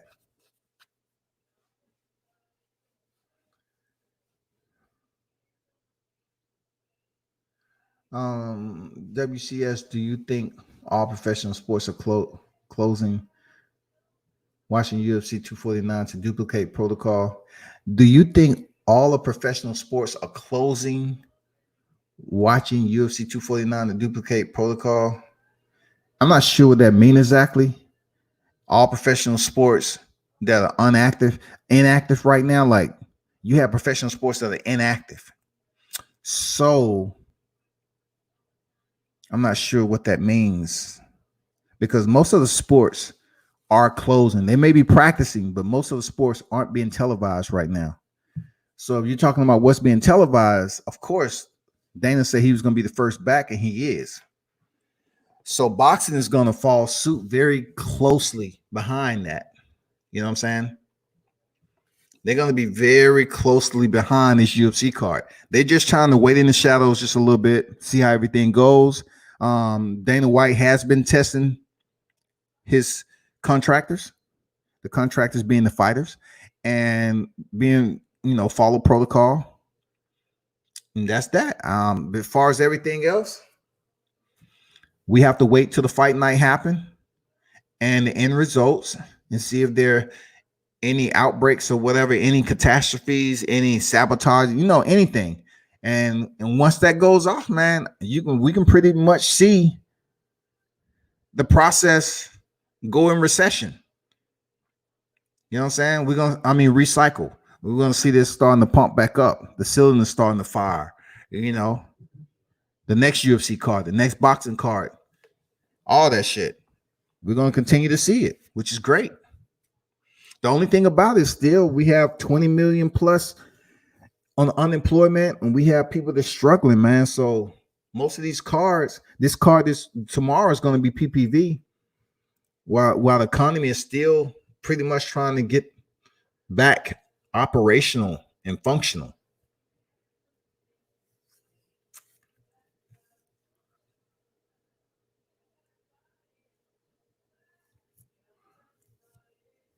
UFC 249 duplicate protocol. Oh yeah. Other professional sports, watching combat sports, the format is different. You know that, Grosso. So the format is different when you're talking about combat sports versus freaking, football, baseball, basketball, and all that shit. The format is different. That's all that is, man. I'm pretty sure they're just watching to see what certain regions they can take advantage of. Because Dana White, you have to look at the format, Grosso. Dana White can go down to Florida. They don't have to freaking fight in a certain area. You know what I'm saying? They don't have to sit up here and just fight in a specific location. All they have to do is have the fighters to put on a card. Now with sports and everything, you have teams, and internal to those teams, you have positions. And with those positions, those players may be in different countries and all over the place. You know what I'm saying? It might be much more than right now in the pandemic than we know. It might be a lot of players that's at home in their countries and not over here. So if they're looking, what about the travel restrictions? What about everything else that takes place to get these fighters back on the grounds to start practice? See, with the UFC and all that, they can practice wherever they want to practice. You know what I'm saying? They can train in the gym that they can train in, and then Dana White can bring them to the location if they inside the perimeters of the USA. That's the only thing about, most of these fighters, they're here, that's living here. They're able to get, resume their fight career and get paid, make a living. Vice, individuals that's in other countries, such as, Khabib and, Norway, just two big names. Yeah, man. But that's my time, y'all. Appreciate everybody for stopping through. That's my time, man. It's been a pleasure. You know what it is. Y'all be sure to stop through again. Don't be shy, man. Pass the word, man. Subscribe to the channel. I need more subscribers, man, each and every day. If you like what you hear and it's informative, pass the word about World Combat Sports. Until then, turn up and tune in to World Combat Sports. Salute.